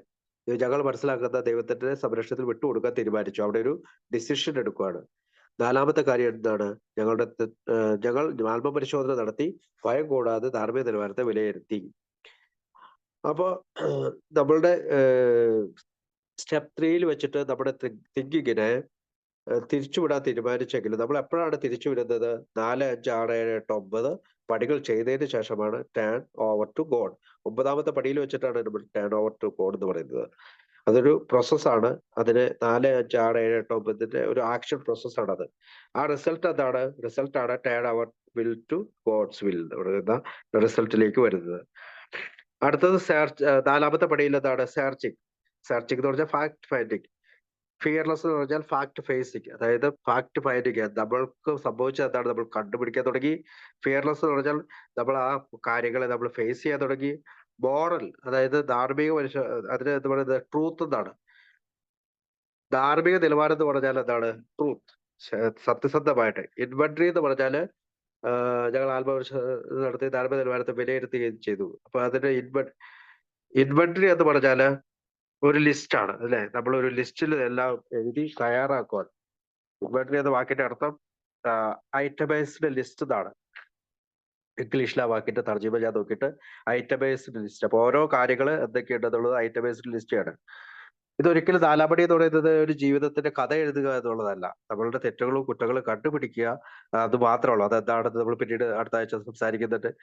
അതിനകത്ത് റിസെന്റ്മെന്റ് ഉണ്ട്, ഫിയർ ഉണ്ട്, സെക്സ് ഉണ്ട്, മറ്റുള്ളവരെ ദ്രോഹിച്ചതുണ്ട്. അപ്പോ ഇതൊരു ലൈഫ് സ്റ്റോറി എഴുതുന്നത് പോലെയല്ല നമ്മൾ എഴുതേണ്ടത്. ഇതിനെല്ലാം കൃത്യമായ ഒരു കാര്യങ്ങൾ ബുക്കിൽ പറഞ്ഞു കൊടുത്തിട്ടുണ്ട്. 5ാമത്തെ പടി എന്താണ്? Admitted to God. അത് ഒരു സ്പിരിച്വൽ സെറ്റ്, അതായത് ഞങ്ങളുടെ തെറ്റുകളുടെ യഥാർത്ഥ രൂപം ദൈവത്തോട്, അതായത് സ്പിരിച്വൽ ആയിട്ടുള്ള ഒരു സെൻസിലാണ് അത് പറയുന്നത്. സ്വന്തമായി എന്ന് പറയുമ്പോൾ മെന്റൽ സെൻസിലാണ്. മറ്റൊരു വ്യക്തിയോടെന്ന് പറയുമ്പോൾ ഫിസിക്കലായിട്ടുള്ള, അതായത് മറ്റൊരാളോട് നമ്മൾ ഇത് സംവദിക്കുകയാണ് ചെയ്യുക. അപ്പൊ സ്പിരിച്വലി, മെന്റലി, ഫിസിക്കലി ആക്സെപ്റ്റിലാണ് ആ 3 പടികൾ നമുക്ക് എഴുതി വെച്ചിരിക്കുന്നത്. 6ാമത്തെ പടി ഏതാണ്? ഇത്തരം സ്വഭാവ മേഖലകൾ ദൈവം മാറ്റിത്തരുന്നത് ഞങ്ങൾ പൂർണ്ണമായി തയ്യാറായി. അപ്പൊ 6ാമത്തെ പടിയിൽ റെഡി ആവാണ്. ഇതൊരു പ്രിപ്പറേറ്ററി സ്റ്റെപ്പാണ്. നമ്മുടെ സ്വഭാവ മേഖലകൾ മാറ്റാനായിട്ട് നമ്മൾ തയ്യാറാവുന്ന സ്റ്റെപ്പ് അവിടെയാണ് 6ാമത്തത്. 7ാമത്തെ പടി ഞങ്ങളുടെ അപാകതകൾ മാറ്റുവാൻ ദൈവത്തോട് വിനയപൂർവ്വം അപേക്ഷിച്ചു. ഇവിടെ വെച്ചിട്ടാണ് നമ്മൾ ചേഞ്ചിന് തയ്യാറാകുന്നത്. ബിഗ് ബുക്കില് 12 ലേഖനത്തിലെ ബോയ്സ് ടു മെൻ എന്നുള്ള വാക്കാണ് ആദ്യത്തെ പടിയിൽ തന്നെ BW ഉപയോഗിച്ചത്. അതായത് ചെറിയ കുട്ടികളിൽ നിന്ന് വലിയൊരു മനുഷ്യനിലേക്ക് നമ്മൾ മാറ്റുന്ന ഒരു പടിയാണ് 7ാമത്തെ പടി. നമ്മളുടെ പഴയ ഡിഫക്ട്സുകളൊക്കെ അസറ്റുകളാക്കി മാറ്റുന്ന ഒരു പുതിയ മനുഷ്യനായി മാറ്റുന്നത് 7ാമത്തെ പടിയിൽ വെച്ചിട്ടാണ്. 8ാമത്തെ പടി, ഞങ്ങൾ ഉപദ്രവിച്ചിട്ടുള്ള എല്ലാവരും ഒരു പട്ടിക തയ്യാറാക്കി ഞങ്ങൾ അവരോടെല്ലാം പരിഹാരം ചെയ്യാൻ തയ്യാറായി എന്നുള്ളതാണ്. അപ്പൊ പരിഹാരം ചെയ്യുക എന്ന് പറഞ്ഞാല് ചേഞ്ച് എന്നുള്ളതാണ്. എനിക്കിങ്ങനെ കുറെ കുറ്റങ്ങളും സത്യസന്ധതയില്ലായ്മയും ദേഷ്യവും ഒക്കെ സംഭവിച്ചിട്ടുണ്ട്. ഇവിടെ വെച്ചിട്ട് ഞാൻ ചേഞ്ച് ചെയ്യാൻ തയ്യാറാണ്. അതായത് ഞാനിന്ന് പഴയ മനുഷ്യനല്ല, ഞാൻ പുതിയ മനുഷ്യനാണ് എന്നുള്ള രീതിയിലുള്ള അർത്ഥത്തിലാണ് അവിടെ. അപ്പൊ ഞങ്ങളുടെ 9ാമത്തെ പടി, നേരിട്ട് പരിഹാരം ചെയ്യുമ്പോൾ അവർക്ക് മറ്റുള്ള കാര്യങ്ങളൊക്കെ ബാക്കിയുള്ളവരെല്ലാം കഴിയും വിധം പരിഹാരം ചെയ്തു. അപ്പൊ പരിഹാരം ചെയ്യുക എന്നുള്ള ഈ അമൻസ് എന്ന് പറഞ്ഞാൽ എന്താണ്? ഫേസ് ടു ഫേസിലോ അല്ലെങ്കിൽ കണ്ണിലോ നോക്കി നമ്മൾ ശരിക്കും പറഞ്ഞാൽ നമ്മൾ സോറി പറയുകയല്ല, അമൻസ്. നമ്മൾ മാറ്റപ്പെടുകയാണ്. പണ്ട് ദേഷ്യപ്പെടുന്നുണ്ടായിരുന്നെങ്കിൽ ഇന്ന് ദേഷ്യപ്പെടുന്നില്ല. പണ്ട് ഞാൻ പെട്ടെന്ന് കോപാകുലനായി വളരെയധികം ദേഷ്യത്തോടെ സംസാരിക്കുന്നത് ഇപ്പൊ അങ്ങനെ ചെയ്യുന്നില്ല. അപ്പൊ പഴയ സ്വഭാവത്തിലുണ്ടാകുന്ന അമൻഡാണ്, അതായത് മാറ്റമാണ്, ചേഞ്ച് ആണ് ഇവിടെ ഉദ്ദേശിക്കുക. അല്ലാതെ ഒരാളോട് പോയിട്ട് പെട്ടെന്ന് സോറി പറയുന്നത് മാത്രമല്ല. ഒരുപക്ഷെ അതൊക്കെ ആ മനസ്സിൽ പെടുമെങ്കിലും സോറി പറയുന്നതിനേക്കാൾ ഉപരിയായി പഴയ സ്വഭാവത്തെ മാറ്റി നിർത്തിക്കൊണ്ട് പുതിയ സ്വഭാവം പ്രകടിപ്പിക്കാൻ ഞാൻ ശ്രമിക്കുന്നതിനുള്ള ഒരു പടി കൂടിയാണ് 9ാമത്തെ പടി. ഇപ്പൊ നേരിട്ട് പരിഹാരം ചെയ്യാൻ അവർക്കോ മറ്റുള്ളവർക്ക് ഹാനി ഉണ്ടാകുന്ന സാഹചര്യങ്ങളുണ്ടെങ്കിൽ ബാക്കിയുള്ളവരോടെല്ലാം കഴിയും വിധം പരിഹാരം ചെയ്തു. വേറെ വെന്നവർ എനിക്കെപ്പോഴൊക്കെയാണോ വെന്നവർ പോസിബിൾ എന്നാണ്, വേറെവർ പോസിബിൾ എന്നാണ്. അപ്പൊ അതൊരു അർജൻസിയുടെ പെട്ടെന്ന് ചെയ്യേണ്ട കാര്യമാണ്. വെന്നവർ എന്ന് വെച്ചാൽ എന്താണ്, നമ്മുടെ ഇഷ്ടത്തിനനുസരിച്ച് ചെയ്താൽ മതി. ഇനി അടുത്തത് 10ാമത്തെ പടി കണ്ടിന്യൂ എന്ന് വെച്ചാൽ തുടർച്ചയാണ്. പേഴ്സണൽ ഇൻവെന്ററിയും മോറൽ ഇൻവെന്ററിയും, അതായത് നമുക്കിടെ എന്തെങ്കിലും തെറ്റുകൾ സംഭവിക്കുകയാണെങ്കിൽ ഉടനെ സമ്മതിക്കുന്നു, നമ്മൾ അതിനെ തിരുത്തിക്കൊണ്ട് മുന്നോട്ട് പോകുന്നു. 11ാമത്തെ പടി എന്താണ്, അതായത് ഇവിടെ വെച്ചിട്ടാണ് നമുക്കറിയാം ടേസ്റ്റ് ടച്ച് സ്മെല്ല്, അതായത് നമ്മള് മറ്റൊരാളുടെ നമ്മുടെ ഫുഡ് രുചിക്കുന്നതിലൂടെയും മടക്കുന്നതിലൂടെയൊക്കെയാണ് നമ്മൾ ഈ 5 സെൻസിലൂടെയാണ് നമ്മൾ കാര്യങ്ങൾ മനസ്സിലാക്കുക. പക്ഷെ ഇവിടെ പ്രാർത്ഥന ധ്യാനം എന്ന് പറയുമ്പോൾ ദൈവത്തിനോട് അതിനൊരു സെൻസ് ഇല്ല. നമുക്ക് ടച്ച് ചെയ്യാൻ പറ്റില്ല, നമുക്ക് സ്പെല്ല് ചെയ്യാൻ പറ്റില്ല, നമുക്ക് ടേസ്റ്റ് ചെയ്യാൻ പറ്റില്ല. അപ്പൊ നമ്മൾ എന്താണ്, പ്രയറിലൂടെ ആസ്ക് ചെയ്യുകയും മെഡിറ്റേഷനിലൂടെ അദ്ദേഹത്തെ ശ്രമിക്കുകയും ചെയ്യുന്ന ഒരു പടിയാണ് 11ാമത്തെ പടി. അതെന്തുകൊണ്ടാണ് നമ്മൾ ചെയ്തത്, നോയിങ് ഹിസ് വിൽ. ഇതുവരെ നമ്മൾ പറഞ്ഞു, നമ്മുടെ സ്വാർത്ഥത ഉപേക്ഷിക്കാൻ തയ്യാറാവുകയാണ്. അപ്പോ ദൈവഹിതം എന്തെന്നറിയുവാനും അത് നടപ്പിലാക്കുവാൻ വേണ്ട ശക്തി തരുവാനും വേണ്ടി മാത്രം പ്രാർത്ഥിക്കുന്നു. അപ്പൊ സചേതനമായ ഒരു ബന്ധം മെച്ചപ്പെടുത്തണം പ്രാർത്ഥന ധ്യാന എന്നിവയിൽ കൂടി. അങ്ങനെയാണ് നമ്മൾ മനസ്സിലാക്കിയ ദൈവവുമായുള്ള ബന്ധം മെച്ചപ്പെടുത്താൻ പറ്റുള്ളൂ. അപ്പോ 11ാമത്തെ പടി ഈ ദൈവവുമായിട്ടുള്ള സെൻസ് കൂടുതൽ വർദ്ധിപ്പിക്കുന്നതിനാളാണ്. 12ാമത്തെ പടി ഞാൻ ആദ്യം പറഞ്ഞ പോലെ 3 ഭാഗങ്ങളാണ്. 3 ഭാഗങ്ങൾ എന്തൊക്കെയാണ്, ഈ നടപടികളുടെ ഫലമായി ഒരു ആത്മീയ ഉണർവുണ്ടായി. അതെന്താണ്, നമ്മുടെ പ്രോമിസ് ആണ്, ഒരു ആത്മീയ ഉണർവുണ്ടായി. 2ാമത്തെ എന്താണ്, ഈ സന്ദേശം മധ്യാസനത്തിൽ എത്തിക്കുവാനും ഞങ്ങളുടെ എല്ലാ കാര്യങ്ങളും തത്വങ്ങൾ പാലിക്കുവാനും ഞങ്ങൾ ശ്രമിച്ചു. അപ്പൊ പ്രോമിസ് എന്താണ്, having had a spiritual awakening, അതാണ് പ്രോമിസ്. ചാർജ് എന്താണ്, we try to carry the message, നമ്മുടെ ചാർജാണ്, ഇൻചാർജ് ചെയ്യുകയാണ്, നമ്മൾ ഇത് മറ്റുള്ളവരിലേക്ക് എത്തിക്കുക. ചലഞ്ച് എന്താണ്, നമ്മളെ സംബന്ധിച്ച വെല്ലുവിളി എന്താണ്, practise this principle all our affairs, നമ്മുടെ ജോബില്, നമ്മുടെ വീട്ടില്, നമ്മുടെ ജോലിക്ക് പോകുന്ന വഴികളില്, നമ്മൾ വണ്ടി ഓടിക്കുമ്പോൾ, നമ്മൾ ഇപ്പോൾ ഈ ചായക്കടയിൽ നിന്ന് വർത്താനം പറയുമ്പോൾ, നമ്മൾ അയൽക്കാരോട് സംസാരിക്കുമ്പോൾ, സൗഹൃദ കൂട്ടായ്മകളിൽ, നമ്മുടെ പാർട്ടികളിൽ എല്ലാം നമ്മൾ ഈ തത്വങ്ങൾ പാലിക്കേണ്ടതുണ്ട്. ഇത് നമുക്കൊരു വെല്ലുവിളിയാണ് അല്ലെ. ഇപ്പൊ പ്രോമിസ്, ചാർജ് ആൻഡ് ചലഞ്ച് എന്നുള്ള 3 രീതിയിലാണ് ആ കാര്യങ്ങൾ എഴുതി വെച്ചിരിക്കുന്നത്. അപ്പോ ഇത്തരത്തിലുള്ള പടികൾ ചെയ്യാനായിട്ട് പ്രേരിപ്പിക്കുന്ന ഒരു വലിയ അധ്യായമാണ് നമ്മുടെ ഈ ഹൗ ഇറ്റ് വർക്ക്സ് എന്നുള്ള പുസ്തകം. കഴിഞ്ഞ ആഴ്ച ഞാൻ പറഞ്ഞു പോയപ്പോ വിട്ടുപോയ ഒരു ഭാഗമുണ്ട്. Being the basic test for our fellowship, അതായത് നമ്മളുടെ ബേസിക് ടെസ്റ്റ് ആണ് ബിഗ് ബുക്ക്. നമ്മുടെ ബിഗ് ബുക്കിന് എന്തുകൊണ്ടാണ് ടെസ്റ്റ് എന്ന് വിളിക്കുന്നത്, ഇതൊരു പഠിക്കേണ്ട പുസ്തകമാണ്. ഇത് വായിച്ചു വിടേണ്ട പുസ്തകമാണ്, പഠിക്കേണ്ട പുസ്തകമാണ്. അതൊരു ബേസിക് ടെസ്റ്റ് ആണ്. നമ്മൾ ആൽക്കഹോളിക്കിനെ സംബന്ധിച്ചിടത്തോളം ബേസിക് ടെസ്റ്റ് ആണ്. It will tell us when to take a step. ഇത് നമ്മളോട് പറയുന്നത് എപ്പോഴാണ് നമ്മളുടെ പടിയെടുക്കേണ്ടത്, how to take the step, എങ്ങനെയാണ് നമ്മുടെ പടിയെടുക്കേണ്ടത്, and what the result will be, എന്താണ് അതിന്റെ റിസൾട്ട് എന്തായിരിക്കുമെന്ന്. It also remains why we must take the step, അതുകൂടാതെ എന്തുകൊണ്ടാണ് നമ്മൾ മസ്റ്റ് ആയിട്ട് തീർച്ചയായും ഈ സ്റ്റെപ്പ് എടുക്കേണ്ടതിനെ കുറിച്ചും ഇത് നമ്മളെ പഠിപ്പിക്കുന്നു. We often hear there are no must in Alcoholism Anonymous. നമ്മൾ പലപ്പോഴും ചിന്തിക്കുന്നത് ദർ ഇസ് നോ മസ്റ്റ്, ഒരിക്കലും അവിടെ ഒരു മസ്റ്റ് ആയിട്ട് ചെയ്യണമെന്ന് പറയുന്നില്ല. If there are referring to the fellowship that is almost true. ഒരു പക്ഷെ ഒരാള് നമ്മള് ഫെലോഷിപ്പിലേക്ക് കൂട്ടിക്കൊണ്ട് വരുവാണെങ്കിൽ ഓക്കെ, അത് ശരിയാണ്. ഓൺലി വൺ മസ്റ്റ്, അതായത് അവിടെ ഒരു മസ്റ്റ് മാത്രമേ ഉള്ളൂ. A member of Alcoholism Anonymous that is desire to, അതായത് അദ്ദേഹത്തിന് കുടിക്കാതിരിക്കാനുള്ള ഒരു ആഗ്രഹം മാത്രം മതി. എ ലോഗിങ് to stop drink for good and all, അതായത് തുടർച്ചയായി കുടിക്കാതിരിക്കാനുള്ള ഒരു ആഗ്രഹം മാത്രം മതി അദ്ദേഹത്തിന് അവിടെ ഫെലോഷിപ്പിന്, ഒരു മെമ്പർഷിപ്പിന്. ദാറ്റ് ഈസ് എ മസ്റ്റ്, അതൊരു മസ്റ്റ് ആണ്. പക്ഷേ but each person coming to alcoholism anonymous he കൽപ്പ, പക്ഷെ ആൽക്കഹോളിസം അനോണിമസിന്റെ ഉള്ളില് സഹായത്തിന് വേണ്ടിയ എത്തിയ ഒരു അംഗത്തിന് has the freedom to adopt our programme as a way of life and they may come to, അതായത് നമ്മുടെ ഈ പ്രോഗ്രാം അദ്ദേഹത്തിന് സ്വീകരിക്കാം. They may come to comprehend the word serenity, അതായത് സെറനിറ്റി, അതായത് ശാന്തത എന്നുള്ള ഇത് അദ്ദേഹത്തിന് മനസ്സിലാക്കണം. ആൻഡ് നോ പീസ്, സമാധാനം പറയണമെങ്കിൽ, or to ignore the programme and return to drinking and die or go permanently inside. ഒന്നില്ലെങ്കിൽ പ്രോഗ്രാം സ്വീകരിച്ചുകൊണ്ട് അദ്ദേഹത്തിന്റെ ഈ ശാന്തതയും സമാധാനവും സ്വീകരിക്കാം, അല്ലെങ്കിൽ പ്രോഗ്രാം ഉപേക്ഷിച്ചുകൊണ്ട് വീണ്ടും മരിക്കുകയോ അല്ലെങ്കിൽ ആ പെർമനന്റ് സ്ഥിരമായിട്ടുള്ള ഇൻസൈൻ ആയിട്ട് ഭ്രാന്തമായ അവസ്ഥയിൽ ജീവിക്കുകയോ ചെയ്യാം. The programme of alcoholics our contains many must. അതുകൊണ്ടാണ് പറയുന്നത് ഈ പ്രോഗ്രാമിൽ ഒരുപാട് മസ്റ്റുകളുണ്ട്. ഹാവ് ടു, ഹാഡ് ടു എന്നൊക്കെയാണ് അവിടെ ചേർത്തിരിക്കുന്നത്. Centrally the programme is a suggested programme. തീർച്ചയായും ഇതൊരു നിർദ്ദേശിക്കുന്ന പ്രോഗ്രാമാണ്. If you are tried anything else and kept drink we suggest you try ours. അപ്പോൾ നമ്മുടെ ഈ പ്രോഗ്രാം മസ്റ്റുകളുണ്ട്. നമ്മൾ ഈ പ്രോഗ്രാമിന് ഉള്ളിൽ വന്നു കഴിയുമ്പോഴാണ് നമുക്ക് ഈ മസ്റ്റുകളൊക്കെ കാണാൻ പറ്റും. അതുകൊണ്ടാണ് നമ്മൾ പറയുന്നത് rarely we have seen a person fail who has thoroughly followed our path, the direction in the book. അതായത് ഈ ബുക്കിന്റെ ഉള്ളിലെ ഡയറക്ഷനുകൾ പാലിക്കാതെ വന്നു കഴിയുമ്പോഴാണ് അദ്ദേഹത്തിന് പരാജയം പറ്റുന്നത്. ഡയറക്ഷൻ പാലിക്കുന്ന ഒരാൾക്ക് പരാജയം ഉണ്ടാവില്ല. അതുകൊണ്ട് now let's find out how we begin to recover by taking steps 3 and 4 following the direction of this chapter. We recover by the step we take, not the meetings we make. അപ്പൊ അതുകൊണ്ട് നമ്മൾ എന്താണ് നമ്മൾ ഈ ഇതിനകത്ത് ആത്യന്തികമായി ചെയ്യുക? നമ്മൾ മീറ്റിംഗ് മേക്ക് ചെയ്യുന്നതിലൂടെയല്ല, നമ്മൾ സ്റ്റെപ്പ് എടുക്കുന്നതിലൂടെയാണ് നമുക്ക് ഈ പ്രോബ്ലത്തെ നേരിടാൻ സാധിക്കുക. അപ്പോൾ നമ്മൾ സ്റ്റെപ്പ് 3 വരെ എടുത്തിയപ്പോൾ അതിനകത്ത് എന്താണ്? Step 1 physical energy, mental obsession ആണ്. അത് നമുക്ക് പ്രോബ്ലം ആണെന്ന് മനസ്സിലായി.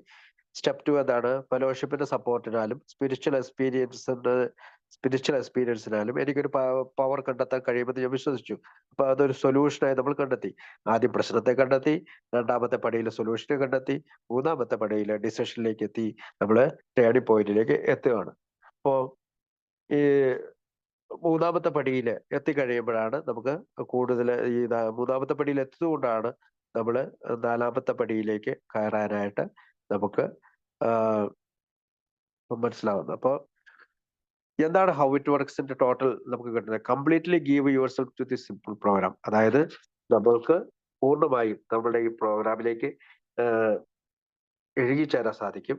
രണ്ടാമതായിട്ട് നമുക്കൊരു റിഗറസ് ഹോണസ്റ്റി ഉണ്ടാവും. നമുക്ക് സത്യസന്ധമായിട്ടുള്ള ഒരു കഠിനമായൊരു കടുത്ത സത്യസന്ധത ഉണ്ടാവും. മൂന്നാമത്തായിട്ട് willing to go to any length to recover. അതായത് റിക്കവറിക്ക് വേണ്ടിയിട്ട് എത്രയും ദൂരം നമുക്കറിയാം എത്ര ദൂരം സഞ്ചരിക്കും എന്ന് പറയുന്നത് 50 കിലോമീറ്റർ അപ്പുറം പോയി മീറ്റിംഗ് കൂടുന്നതിനെ പറ്റിയല്ല, 12 പടികൾ നമ്മുടെ ജീവിതത്തിൽ കൊണ്ടുവരുന്നതിനെ പറ്റിയാണ്. നാലാമത്തെ പടി be fearless and thorough in your practice to the of the principles. അതായത് നമ്മൾ ഭയരഹിതരായിട്ട് നമ്മൾ ഈ പ്രിൻസിപ്പിൾസ്, തത്വങ്ങൾ നമ്മുടെ ജീവിതത്തിൽ, സ്റ്റെപ്പുകൾ നമ്മുടെ ജീവിതത്തിൽ പ്രാക്ടീസ് ചെയ്യും. അഞ്ചാമതായി realise that there is no easier software way. അത് നമുക്ക് ഒരു കാര്യം മനസ്സിലാവും, അതിനകത്ത് വളരെ എളുപ്പമുള്ള ഒരു മാർഗമില്ല. Let go for your old ideas absolutely. അതുകൊണ്ട് തന്നെ നമ്മൾ അവിടെ പഴയ ആശയങ്ങള് മാറ്റിവെക്കും. എട്ടില് ask God's protection and care with complete abandon. അതുകൊണ്ട് തന്നെ നമ്മൾ ദൈവത്തിന്റെ സംരക്ഷണത്തിന് പൂർണ്ണമായി നമുക്ക് കിട്ടും. ഒമ്പതായിട്ട് be willing to grow along spiritual lines. അതായത് നമ്മളുടെ സ്പിരിച്വൽ ലൈൻസ് എന്ന് പറഞ്ഞാൽ പടികളിലൂടെ നമ്മൾ വളരും. 10 accept the following protected ideas as proved as a experience. അതായത് 3 കാര്യങ്ങൾ നമ്മൾ കാണുന്നത് ABC കാണുന്നുണ്ട്. അതിനകത്ത് ഒന്നെന്താണ്? You cannot manage your own lives. നമുക്ക് നമ്മുടെ ജീവിതം നിയന്ത്രിക്കാൻ കഴിയില്ല. Be the probably no human power can restore us to sanity. അതായത് നമുക്ക് ഒരു ഹ്യൂമൻ പവറിന് നമ്മളെ ഇതിന് സാനിറ്റിയിൽ എത്തിക്കാൻ കഴിയില്ല. പക്ഷെ that God and can and will if sought. ദൈവത്തെ തേടിയാൽ നമുക്ക് സാധിക്കുന്നതാണ്. ആദ്യത്തെ എന്താണ്? That you alcoholic and cannot manage your life. അതായത് നമ്മൾ ആൽക്കഹോളിക് ആയതുകൊണ്ട് തന്നെ നമ്മുടെ ജീവിതം മുന്നോട്ട് കൊണ്ടുപോകാൻ സാധിക്കില്ല. ഡ്രങ്ക് ഓർ സോബർ എന്നുള്ള 2 ഓപ്ഷനുള്ളൂ. ഒന്നിലേക്ക് കുടിക്കുക അല്ലെങ്കിൽ സുബോധവാനാകുക. അതിനകത്ത് നമ്മൾ സുബോധവാനാകുന്നുള്ള ഓപ്ഷൻ എടുത്തുകൊണ്ടാണ് നമ്മൾ എത്തിയത്. ഇവിടെയാണ് അതിന്റെ സത്യസന്ധത. രണ്ടാമത് എന്താണ്? നമുക്ക് ഒരു മനുഷ്യശക്തിക്ക് നമുക്ക് റിലീവ് അവർ ആൽക്കഹോളിസം. അതായത് മദ്യാസക്തിയെ ഒരു മനുഷ്യശക്തിക്ക് റിലീവ് ചെയ്യാൻ സാധിക്കില്ല. അതിനെന്താണ് പറയാ? സ്റ്റെപ്പ് 2 ആണ്. Everyone in the fellowship, yourself, your sponsor, your support group, although they are all important, they are still only human power. അപ്പൊ നമ്മൾ ഇവിടെ ശ്രദ്ധിക്കേണ്ടത് ഈ ഹ്യൂമൻ പവർ എന്ന് പറയുമ്പോൾ എന്താണ്? Human power, fellowship human power ആണ്. നമ്മൾ ഹ്യൂമൻ പവർ ആണ്. നമ്മൾ നമ്മുടെ തന്നെ ശക്തിയിൽ ആശ്രയിക്കാൻ സാധ്യതയുണ്ട്. നമ്മൾ നമ്മുടെ സ്പോൺസറുടെ ശക്തിയിൽ ആശ്രയിക്കാൻ സാധ്യതയുണ്ട്. നമ്മൾ പോകുന്ന സപ്പോർട്ട് ഗ്രൂപ്പിൽ ആശ്രയിക്കാൻ സാധ്യതയുണ്ട്. പക്ഷെ നമ്മൾ അവിടെ ചിന്തിക്കേണ്ടത് അതെല്ലാം ഹ്യൂമൻ പവർ ആണ്. അവ ദൈവവുമായിട്ട് നമ്മൾ ചിന്തിക്കരുത് എന്നുള്ളതാണ്. അടുത്തത് that God can and will. Also step 2. And what I want provision if God were sought. അപ്പൊ ദൈവത്തെ തേടിയാല് നമുക്കത് സ്വീകരിക്കാൻ സാധിക്കും എന്നുള്ളതാണ്. അപ്പോ ഈ പറയുന്ന ഹൗ ഇറ്റ് വർക്സിന്റെ മറ്റ് നമ്മുടെ ചിന്തകളിൽ നിന്ന്, സ്വാർത്ഥപരമായ ചിന്തകളിൽ നിന്ന് നമ്മൾ ആ പ്രവൃത്തികളിലേക്ക് പോയിക്കൊണ്ട് നമ്മൾ അടുത്ത ആഴ്ചയില് ഈ സ്റ്റെപ്പ് 4 ചെയ്യാനായിട്ട് പോവുകയാണ്. സ്റ്റെപ്പ് 3 നമ്മൾ ഈ സ്വാർത്ഥതയുടെ, അതായത് our lives were centred on the relentless pursuit of our own selfish desires. So as the result of our self-centered thoughts, a life run our self-will. അപ്പൊ നമുക്ക് ഈ ജീവിതത്തില് മൊത്തം സ്വാർത്ഥതയിലാണ് നമ്മൾ ജീവിച്ചിരുന്നത്. We were always in collusion with somebody or somebody. അതുകൊണ്ടാണ് നമ്മൾ ആരെങ്കിലുമായോ എന്തെങ്കിലുമായിട്ട് എപ്പോഴും യുദ്ധത്തിൽ ഏർപ്പെട്ടത് അല്ലെങ്കിൽ പ്രശ്നത്തിൽ ഏർപ്പെടുന്നത്. അതിനകത്ത് അടുത്തൊരു വാക്ക് ആ പേജിന്റെ 62 തന്നെ പറയുന്നുണ്ട്. നമ്മൾ മറ്റു പലരും അതുകൊണ്ട് തന്നെ step on the toes of our fellows. അതുകൊണ്ട് തന്നെ നമ്മൾ സ്വാർത്ഥതയിൽ ഊന്നിക്കൊണ്ട് അവരുടെ കാലിൽ കയറി ചവിട്ടി. They retaliate. അവർ പ്രതികരിച്ചു. When they became angry, fearful and acted as a harmful manner, we became resentful. അവർ നമ്മളോട് തിരിച്ചടിച്ചപ്പോൾ നമ്മൾ അവരോട് പ്രതികാരദായിയായി മാറി. And then we generally drank used. അപ്പൊ നമ്മൾ വീണ്ടും കുടിക്കാൻ പോയി. Which was the resultant action of our self-centered thoughts. അതാണ് നമ്മുടെ self-centered തോട്ടിന്റെ result. Selfishness, self-centredness, that we think is the root of our problem. അപ്പൊ നമ്മുടെ എല്ലാ പ്രശ്നങ്ങളുടെയും റൂട്ട് അതാണ്, സെൽഫിഷ്നെസ്, സെൽഫ്-സെന്റേർഡ്നെസ്. അപ്പൊ ഈ കാര്യങ്ങൾ മുന്നോട്ട് വെച്ചാൽ മാത്രമാണ് നമുക്ക് കൂടുതലായിട്ട് ഈ പ്രോഗ്രാമിന്റെ എന്തുകൊണ്ട് 12 പടികൾ ചെയ്യണം എന്നുള്ള ആശയം നമുക്ക് കിട്ടുള്ളൂ. ആദ്യത്തെ മൾട്ടി ലിപ് കോപ്പി കൊടുത്തപ്പോൾ ആദ്യം പ്രിന്റ് ചെയ്തപ്പോ ഇവര് എന്ത് ചെയ്തു വെച്ചാല്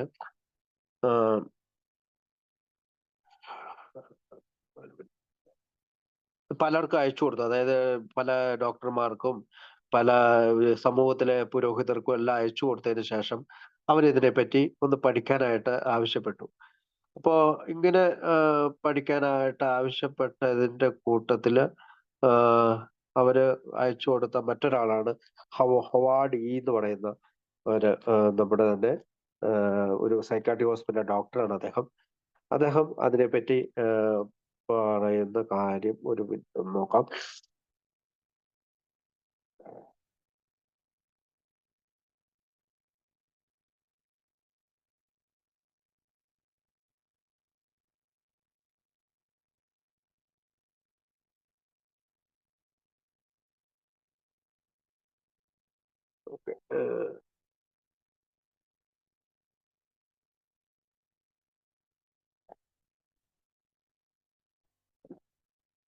ഒരു സെക്കൻഡ്.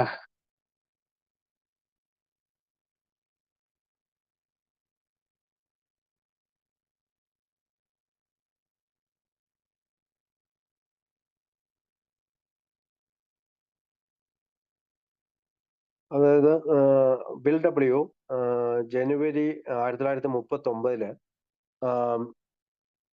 400 മാനുസ്ക്രിപ്റ്റ് ആണ് ഇത് 400 മാനുസ്ക്രിപ്റ്റുകളാണ് നമ്മുടെ ബുക്കിന് വേണ്ടി അടിച്ചത്. അദ്ദേഹത്തിന്റെ ഫ്രണ്ട്സിനും 400 manuscript to members, friends and other allies for comments and evaluation. അതായത് ഇതിന്റെ ഒരു പൊതുവായിട്ടുള്ള കമന്റുകൾക്കും ഇവാലുവേഷനും വേണ്ടി അദ്ദേഹം അയച്ചു. This were returned with only a few suggestions. അതായത് ഇങ്ങനെ അയച്ച കോപ്പിയിലേക്ക് ചെറുതായിട്ട് ചില നിർദ്ദേശങ്ങളാണ് വന്നത്. ഹവർ ഹാങ് പീസ് ഫ്രണ്ട്, അതായത് ഹാങ്ങിന്റെ ബിൽ ഡബ്ല്യുവിന്റെയും നമ്മുടെ എല്ലാം സുഹൃത്തായ ഹാങ്ങിന്റെ ഫ്രണ്ട് ആയിട്ടുള്ള doctor Howard a psychiatrist from Montclair. അദ്ദേഹം ഒരു സൈക്കാട്രിസ്റ്റ് ആണ്. മോൺക്ലെയർ, ന്യൂ ജേഴ്സിയിലെ സൈക്കാട്രിസ്റ്റ് ആണ്.